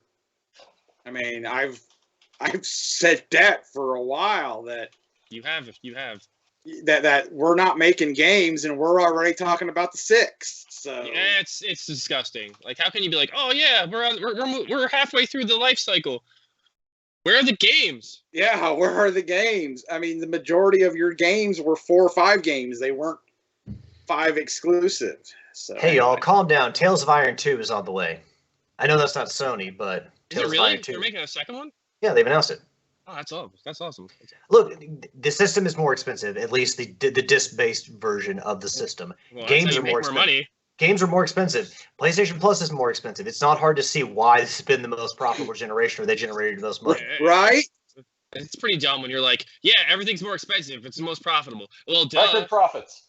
Yeah, if I make popcorn $5 more at the movie theater, yeah, we have record sales. Yeah, because the popcorn's $5 more. No. We sold the same amount of popcorn as we did last year. We did it better. Yeah, but you know what? Popcorn's down because we're not making the popcorn people want to buy anymore. So like, people don't want this caramel shit. They only want the shit with butter on it. Like, it's so ridiculous. It's like they have to toot their horn somewhere because they know that they're getting totally cremated by Nintendo this generation. And no one saw that coming. It's going to be the #1 sold console of all time. It's going to happen. Let me make a point. They don't give a shit if Nintendo's beating them. They only care about beating Microsoft. That's what they care about. Of course, because they don't think Nintendo's in the race with them. But clearly they're blind. Is it really that much of an expectation when the Monster All-Stars East is beating the San Francisco Weenies? I mean, they know what's going to happen. There's no doubt about that.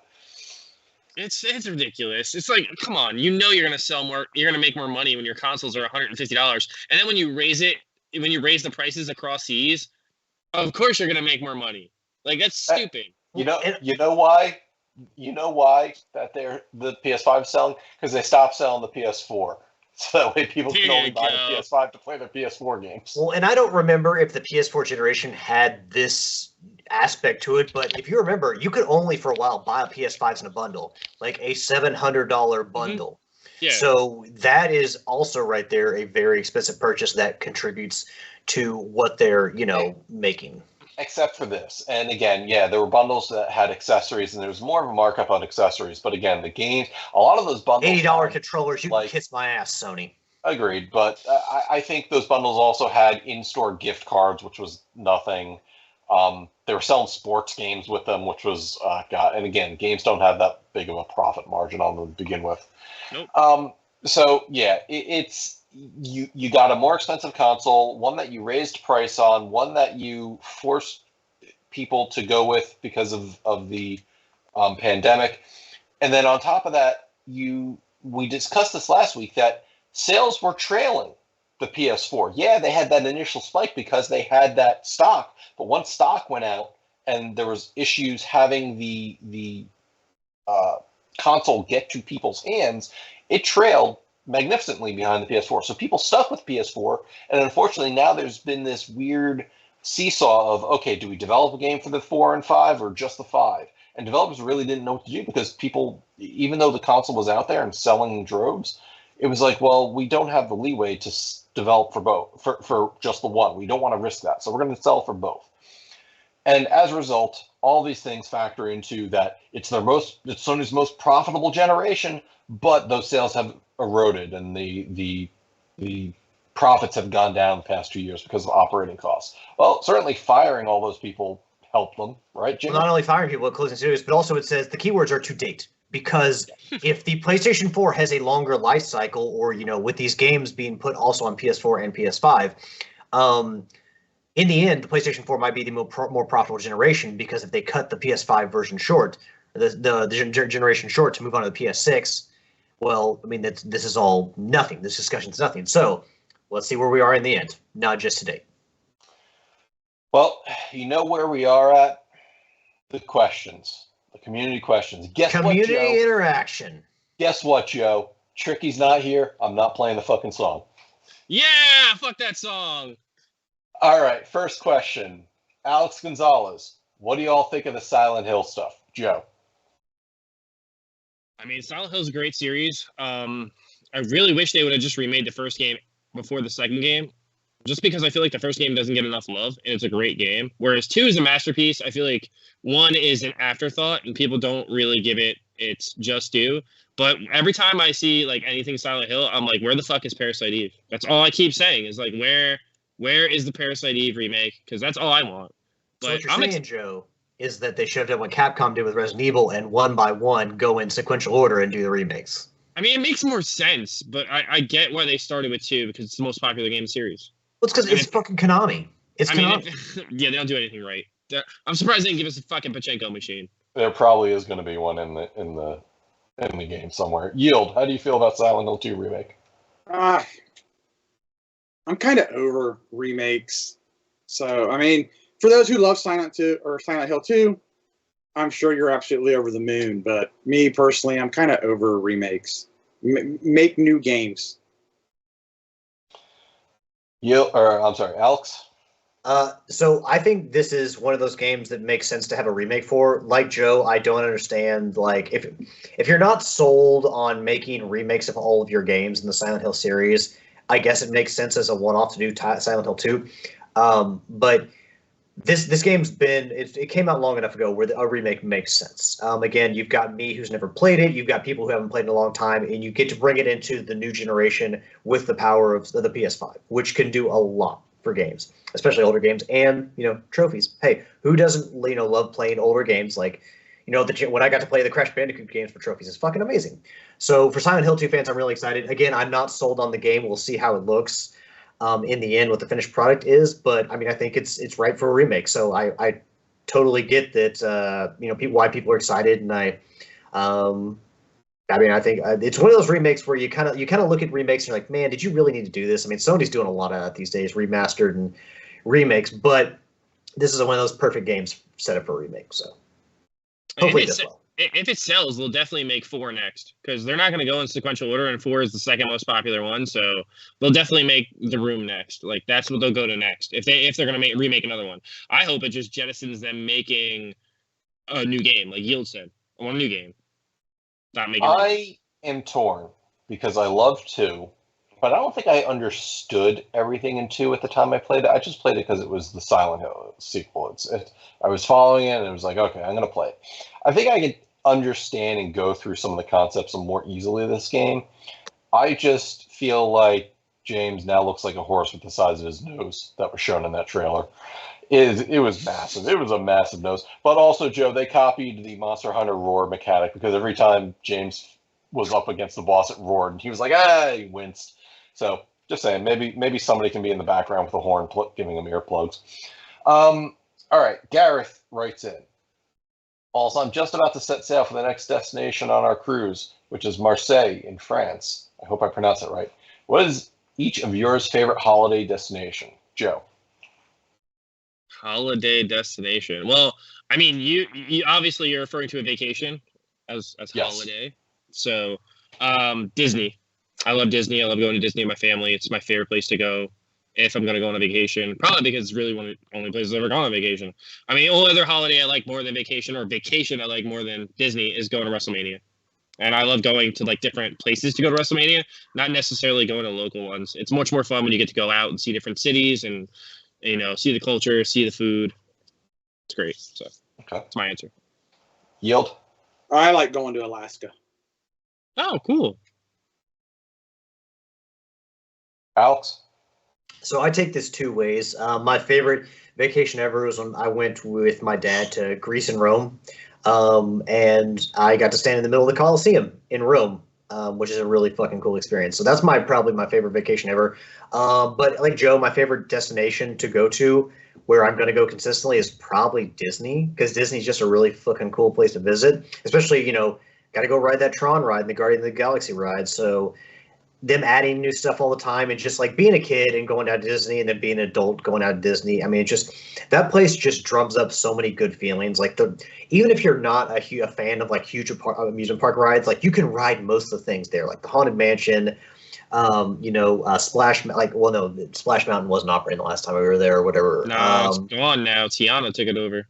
Big Thunder Mountain, it's just even as an adult, it's a fun place to be. So like if I'm going to one place recurringly, I would love to go up to Maine or to Peru or all these places. But if I'm going to go somewhere multiple times in my life, it's going to be Disney.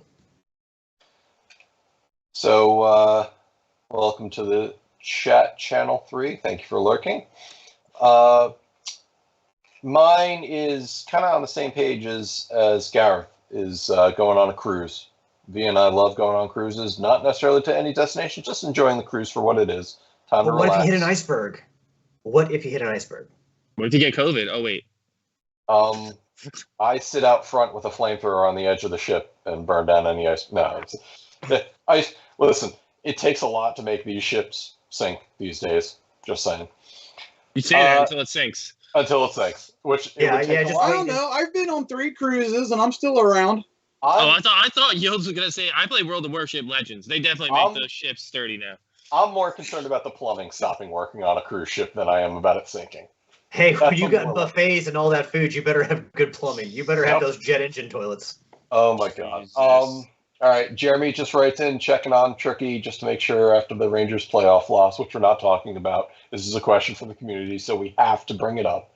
Look, anyways. We weren't going to talk about how they dropped 3 straight games to the Panthers, okay? We weren't going to do that. I mean, he's not here, so obviously he's not doing well. Anyways.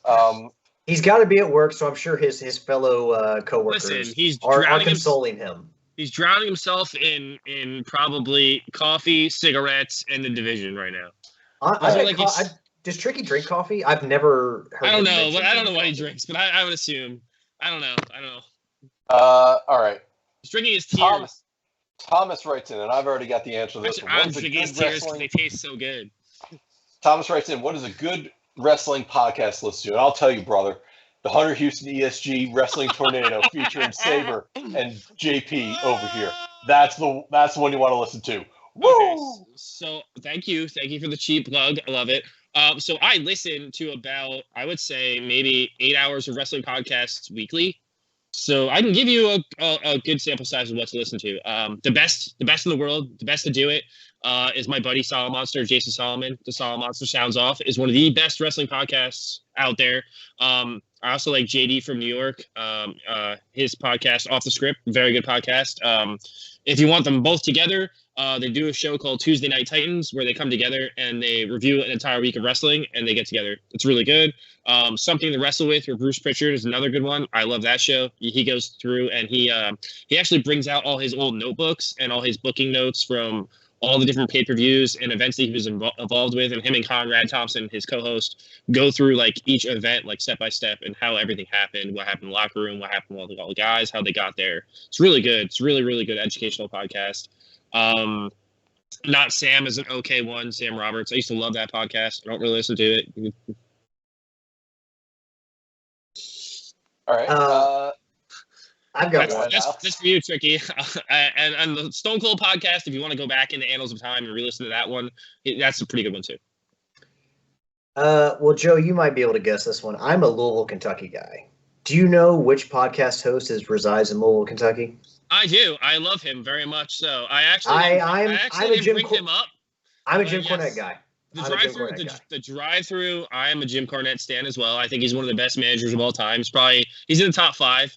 Obviously, Bobby the Brain. No one beats Bobby Heenan. Nobody beats Bobby Heenan. Paul Heyman's number 2, and number 3 is probably Sensational Sherry. So. Oh yeah, yes. Well, she did more than with Harlem. I mean, she obviously was with Rick Martel. She was with Shawn Michaels. But Sister Sherry and WCW with the Harlem Heat. Great. She was just fantastic. Yeah, she's one of those people that.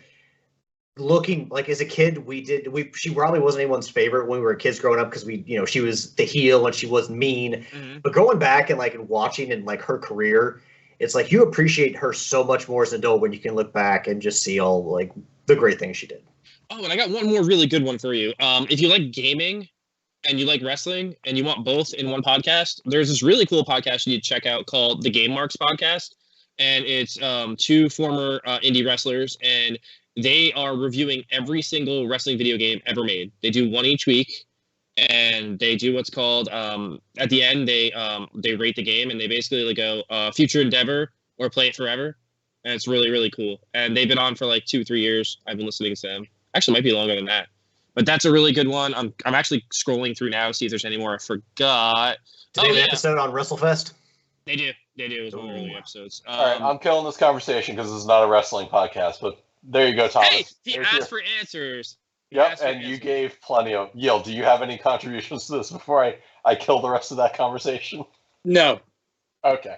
Thomas also asked, he asked about, let's talk about the PlayStation State of Play and not showing Ghost of Tsushima 2, which we talked about.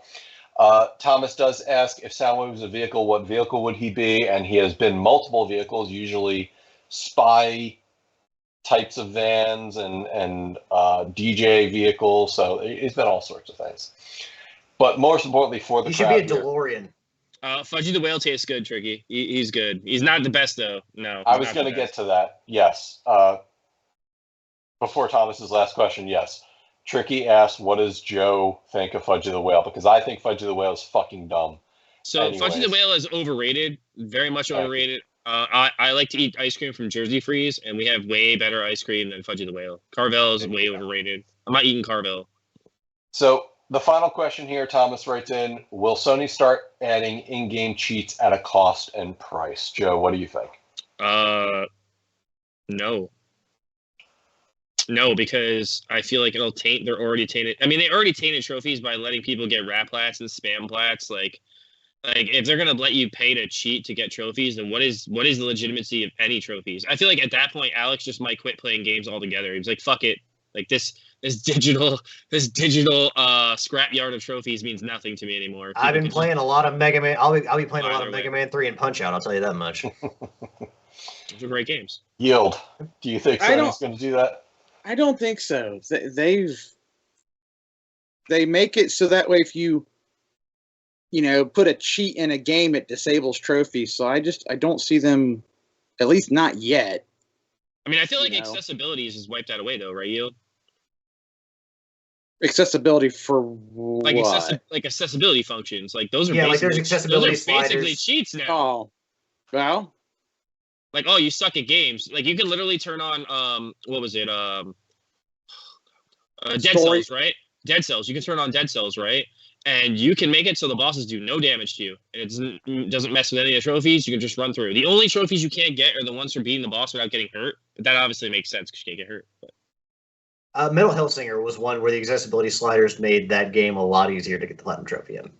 Which is fair, because sometimes I just don't want to beat my head against the wall. Well, it also made that game more enjoyable, so I didn't have a problem using them. But yield, yeah. Story mode is definitely a way to make games easier. And I play the game for the challenge as well as the story. I think, I'm kind of an old school gamer, so I think before we see something like this, we'll see adverts in games. I think that's really the danger, is seeing advertisements in games more brazenly. I feel like if they're gonna put cheats in games, it's gonna be like a $20 like DLC cheat pass. Like, you're gonna have to buy something like super expensive to be able to cheat. Oh, that'd be Ubisoft. Ubisoft will add that to their games, like their game passes, their pre-sale game passes. You got to buy. You get extra missions and you get cheats. Also. You like press the button and the game's over. That sounds like a Ubisoft thing to do. $50. I think if Jimmy Ryan was still in place, you would have seen that at some point, but maybe not. All right, and Tricky's in the Twitch chat calling Alex out, saying that you cheated with the watch feature on TMNT. I'm surprised we still have, bringing up old war wounds. First of all, if you want to play TMNT, the original one, all the way through, you're a fucking idiot. I'll say that now. You can get through part of that game without doing that, but you can save scum it. I mean, you can. That game's fucking terrible, though. I'm sorry. And the NES Tournament Fighters is fucking terrible, too. Whoa. The original NES game is not terrible. You are not going to defend that game, Joe. I am going to fucking defend that game. It's fucking great. It's a great fucking game. It is not good. It is a great game. No, it's a great... It has one of the best NES soundtracks of any NES game. We're not talking about the soundtrack. We're talking about the gameplay. The game's fucking awesome. I love that game. I'll defend that game because I love that game. I beat it once legitimately in my life on a Nintendo, and I've never been able to do it again. Never. It's terrible. Wait. Are you talking the fighting game or the... No, the NES game. I beat the NES game. The fighting game can go to hell and die. I think that's what Alex is talking about, is the fighting game. I'm talking about both of them. Because I've gotten. See, I enjoyed the NES game, and I'm like Joe. I legit beat it once, and I considered that an accomplishment and never went back. You're like, no, I'm good. I'm good. I beat it. I finally beat it. I'm done. You're like Bart Simpson when he beats Homer in cyberboxing. He's like, I retire. I'm done. No rematch. But yeah, it's like those games, Alex, those fighting games piss me off so bad. Like the Super Nintendo one, the Sega one, and the Nintendo one, they were the hardest 3 trophies in that game because they just pissed me the fuck off. Like, look, none of them are good fighting games, but the Super Nintendo and the Genesis ones at least look good. The NES one looks cheap. The NES one looks terrible, and the gameplay is fucking awful. Right, there's no way around it. The fighting games back then were so bad. Like, it was like they were so clunky, and like you put inputs in, and they like there's so much input lag. You can't even say that because. Oh, he froze.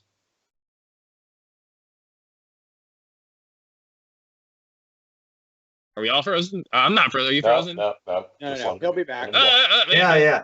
No, I hope you all heard me say that Street Fighter 2 and Mortal Kombat were around those days. So nope, you're Kentucky. You can't just lambaste all fighting games. No, I get Street Fighter 2 is still one of the best fighting games ever made. Listen, Tournament Fighters on Super Nintendo played well. It wasn't that bad. It was frustrating as shit, but it was fine. That's because Karai is a cheating bastard. Karai was so difficult as the final boss, I wanted to throw my controller through the fucking wall. I remember as a kid, that's when I developed the whole like scream in the pillow and punch the pillow method, because I died to Karai so many times. I would keep yelling and my parents were like, what the fuck is going on in there? And I'd be like, nothing. So that's when I learned to punch a pillow and scream into a pillow. I'm having a moment, Mom. That's fine. Tricky wants to bring up old shit, and I will readily admit that I like some of those games on that collection, the Turtles collection, are terrible games to play through. They're not fun, so I don't have any problem doing what I did. Whoa, Roboto! Whoa! In chat, Roboto's out there throwing gauntlets at Joe.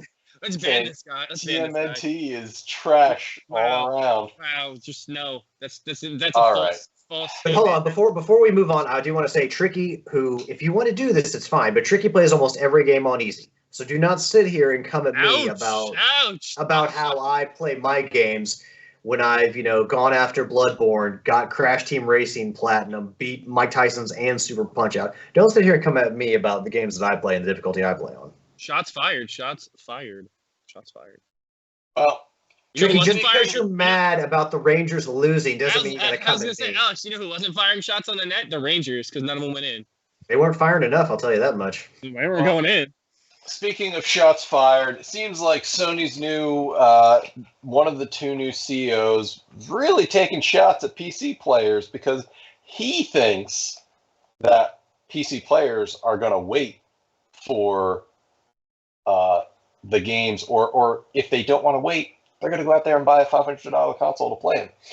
In our topic of the week, PlayStation CEO drastically underestimates the Steam's crowd's patience, thinks PC gamers will buy a PS5 for exclusive sequels. This comes from Games Radar from Con Saren.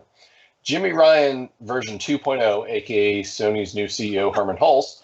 Herman, no. Thinks PC players are going to run out and get consoles for the sequels to games they now can play. Hulst clarifies that live service games that Sony releases will be releasing on the PS5 and PC day and date. However, PC players would have to wait for those single-player experiences unless they want to go out and get the latest console. Quote, "We're finding new audiences that are potentially going to be very interested in playing sequels on the PlayStation platform.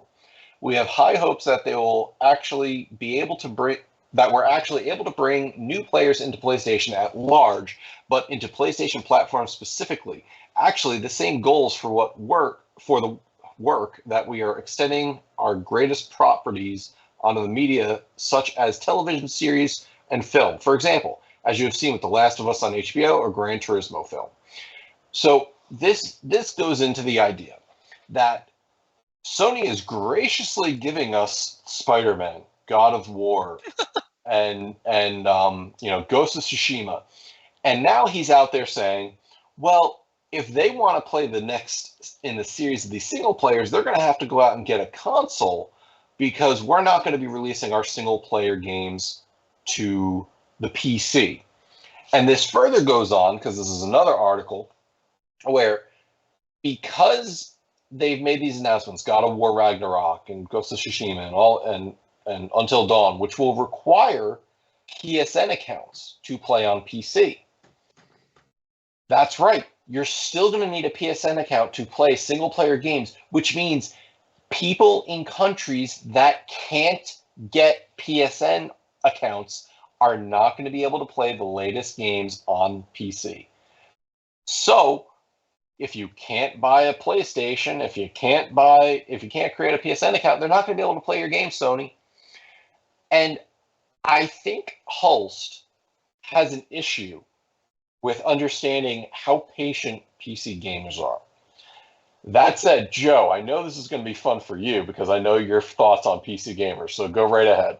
So I'll say this, I understand his thought process, but as a Sony gamer, predominantly a Sony gamer, a Nintendo gamer, and not a PC gamer at all, if all the games go to PC day and date, what the fuck is the point of a console?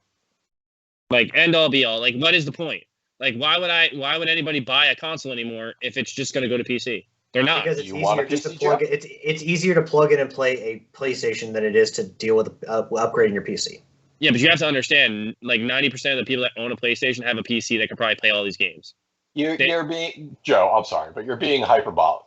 Now, here's my thing. I think a lot of people own high-end PCs. I am Hulst's test case. I fall victim to Hulst's thinking, but you will wait though. You do wait. There are plenty of people who put all of their money into a PC and then don't have a console because they want more. They want more than their system to just play a game. They want to do their banking. They want to do all the other things you need for homework, for schoolwork, for other stuff. Absolutely. That's why it You sells the number one program in the world. Yeah, if you can't do TurboTax on your PC, like when TurboTax comes to PlayStation, PC's fucked. You can't. That's all I have to say.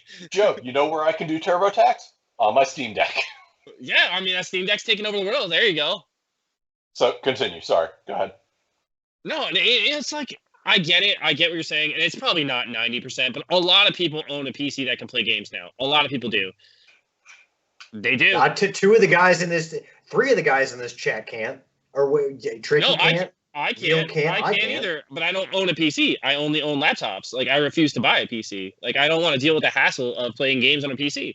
I don't want to deal with exactly my point. I don't want to deal with modifiers or I don't want to update my drivers or my driver updated drivers and those drivers. You just made my point. There are so many people out there that don't want to deal with that they're just going to buy a PlayStation. Yeah, but those people also don't have anything to play. And then when they all bitch and complain, but you know what? I'm tired of people bitching and complaining. There's nothing to play. There's tons of stuff to play. You just don't want to play any of it. It's just not made by Sony. You just don't want to play any of it. And it's not made by Sony. So you're going to bitch and whine and cry and be like, there's no games. There's no games to play. No, there's just no Sony games to play. There was no Sony games to play on the 3 and the 4 either. They're just about the same amount. Stop your bitching and crying. Like, it takes longer to make games. It takes more money, and it takes longer to make games. You're not going to get as many games anymore. That's the problem. That is the real problem with gaming. It just takes too long to make a game now. Therefore, you're going to have less games. So if you want to blame anybody, blame the developers for taking too fucking long to make the game. Or making the games with the budgets they make them with. Or meeting the expectations that we lofty gamers put on them to make these 90-hour. Every game has to be 90 hours. Every game has to be 60 hours or 40 hours. Like people. If Sony gave you a 5-hour game, people are like, "What the fuck is this?" Like yeah. It's a problem. Your thoughts on are PC gamers patient enough, or are they going to run out and get some consoles to play those sequels? Okay, I don't know what Hulst is smoking. He needs to pass it around because PC gamers will outlast everybody, and I am, I'm a Sony guy, and I've said screw you to games that,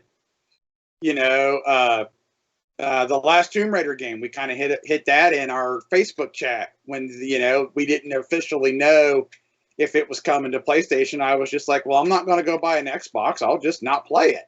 So the same way.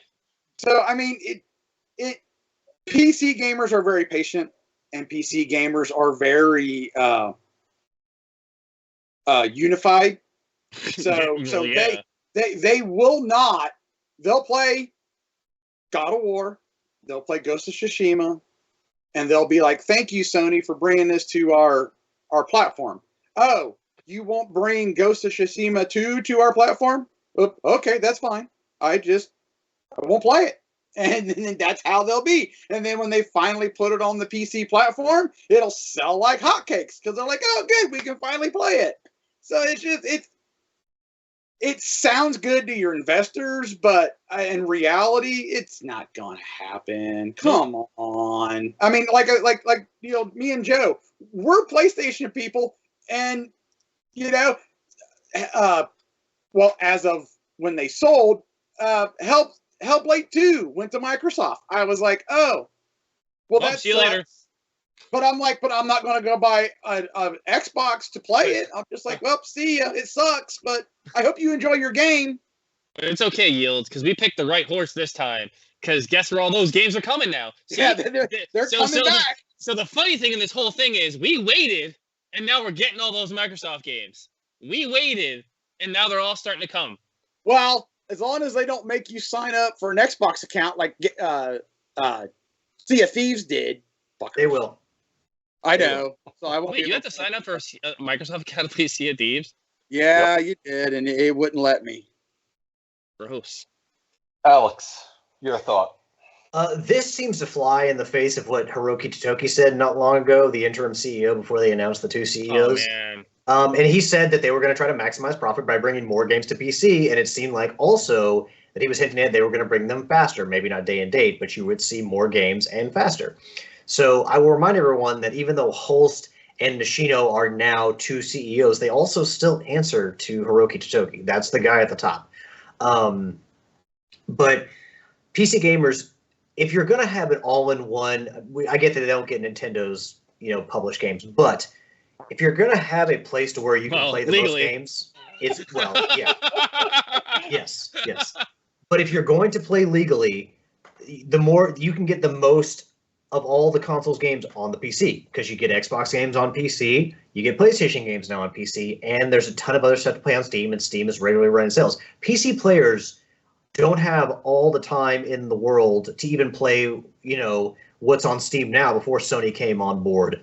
Now that Sony's on board, they're not going to sit here and, be jonesing so bad for Ghost of Tsushima 2 that they just have to fucking buy a PlayStation console. No, they'll play something else on the PC. They'll play one of the 10,000 games in the backlog from Steam Summer Sale in 1996, and they will just wait until the game comes out. They'll just wait. That's what it is. Here's 2 points I'm going to bring up. 1, PC gamers refuse to install Epic Game Store to get access to exclusive games there because it's going to be 6 months or a year until it comes out on Steam. What did you say, Joe? It's completely garbage. The Epic Store is garbage. I understand why you guys are all united against it. Free games. It's trash. That's the only reason I have it. I have not. Yeah, but you got to understand, they have to. They're the Microsoft of PC launchers. They have to give you shit for you to even show up.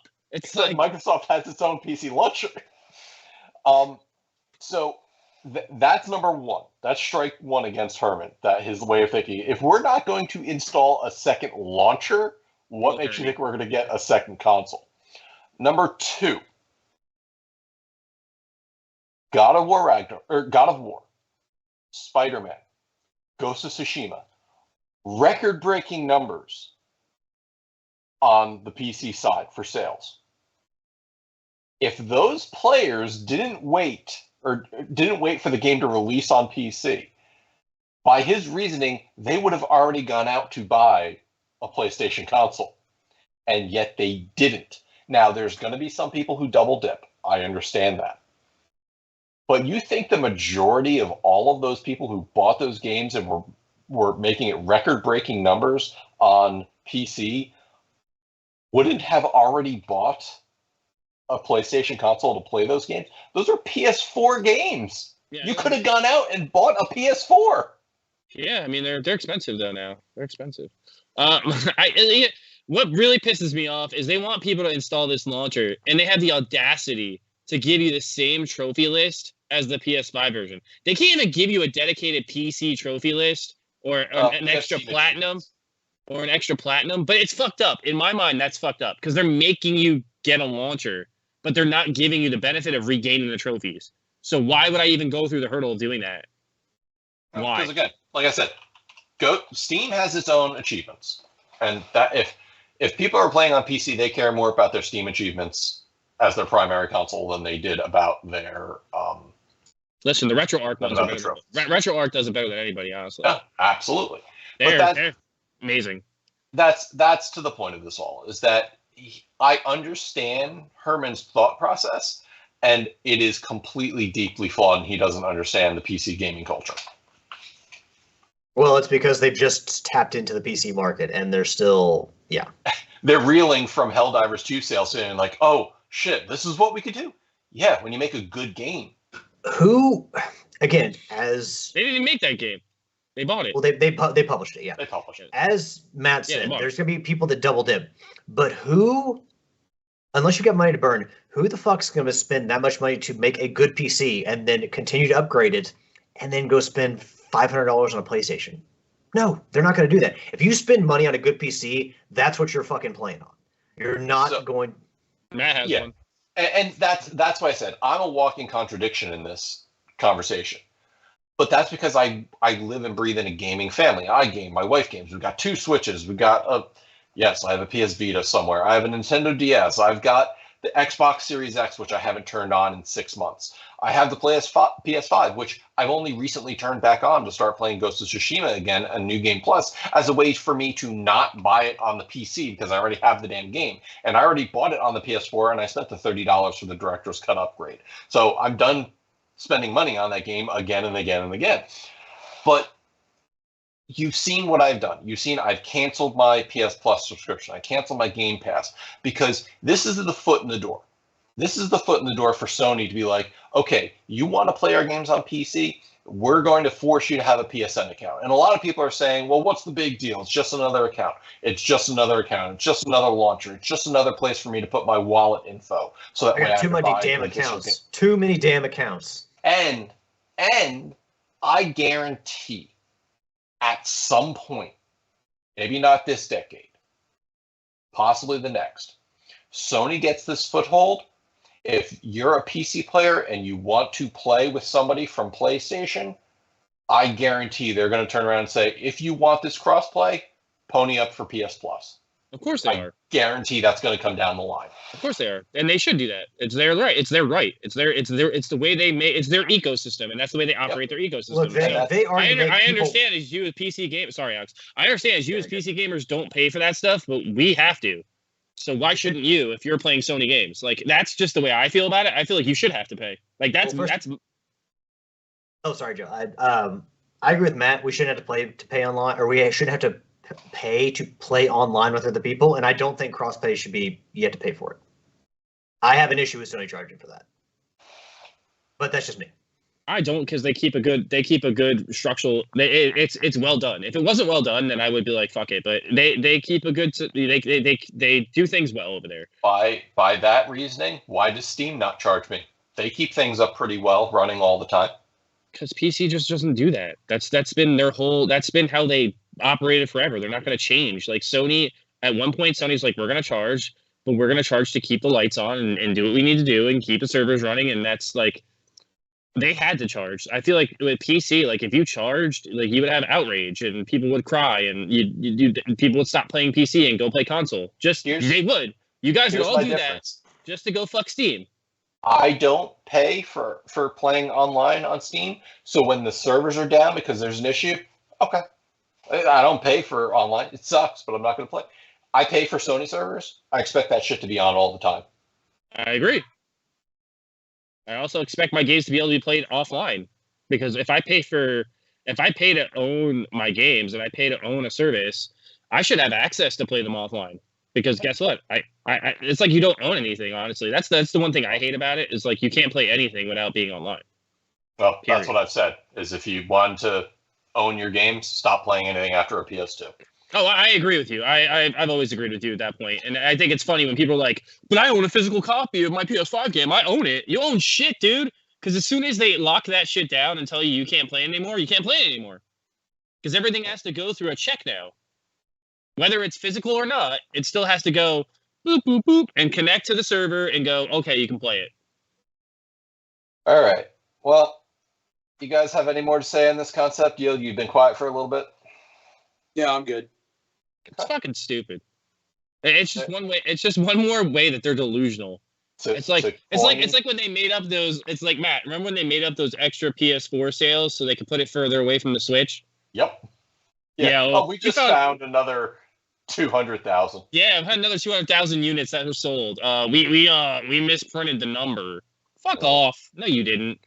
I think part of the problem is that Hermen Hulst, despite his meteoric rise from Gorilla to CEO at Sony, he probably got some bad advice from the previous CEO. Good old Jim Ryan. Jim Ryan probably gave him some bad advice, which is why he probably thinks the way he does now. That's unfortunate. This dumbass will probably greenlight PSVR 3. Oh God. No, actually, it'll be the other CEO who's responsible for the hardware.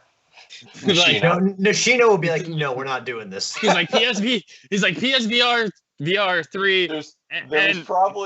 There was probably a meeting between Ryan and Nishino. Ryan was like, I think this PSVR 2, I think we're just one step away.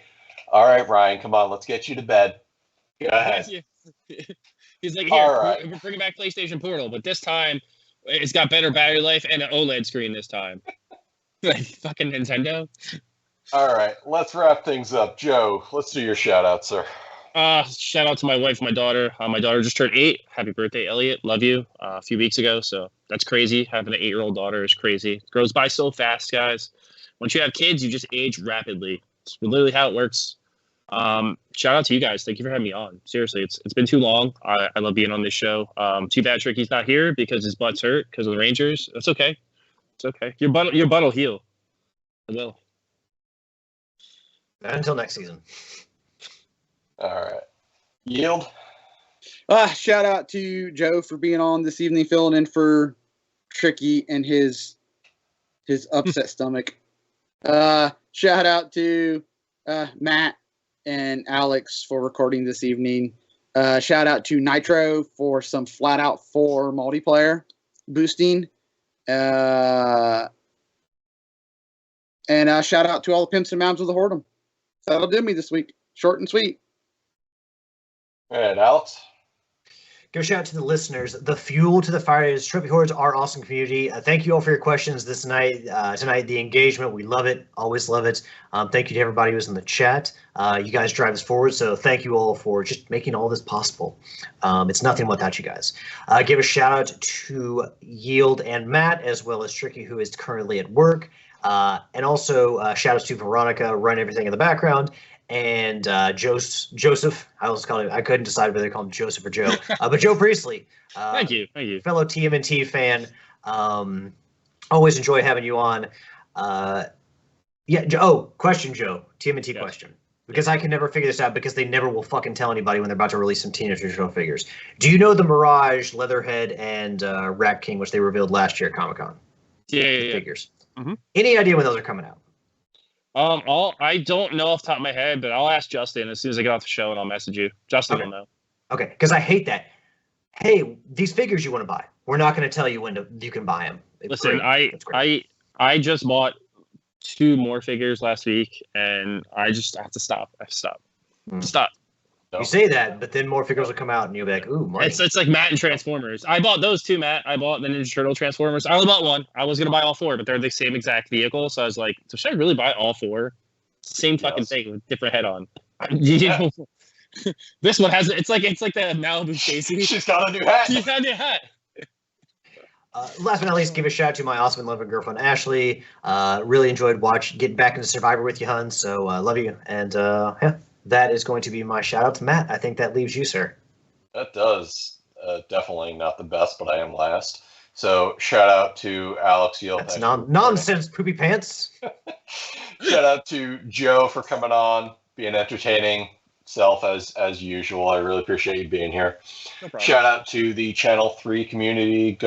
Make sure you go to channel3.gg to gamify your social media, play some mini games, earn some XP, have some fun doing it. Shout out to the Twitch chat tonight. Saber, Roboto, Dex, I saw you out there. Tricky and V being there, talking about Fudgy and some other things going on. Also, shout out to V. Thank you for everything you do on and off the show.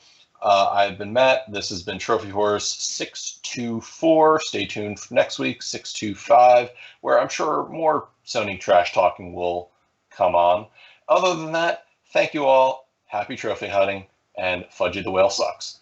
Rangers, we're disgruntled. Later.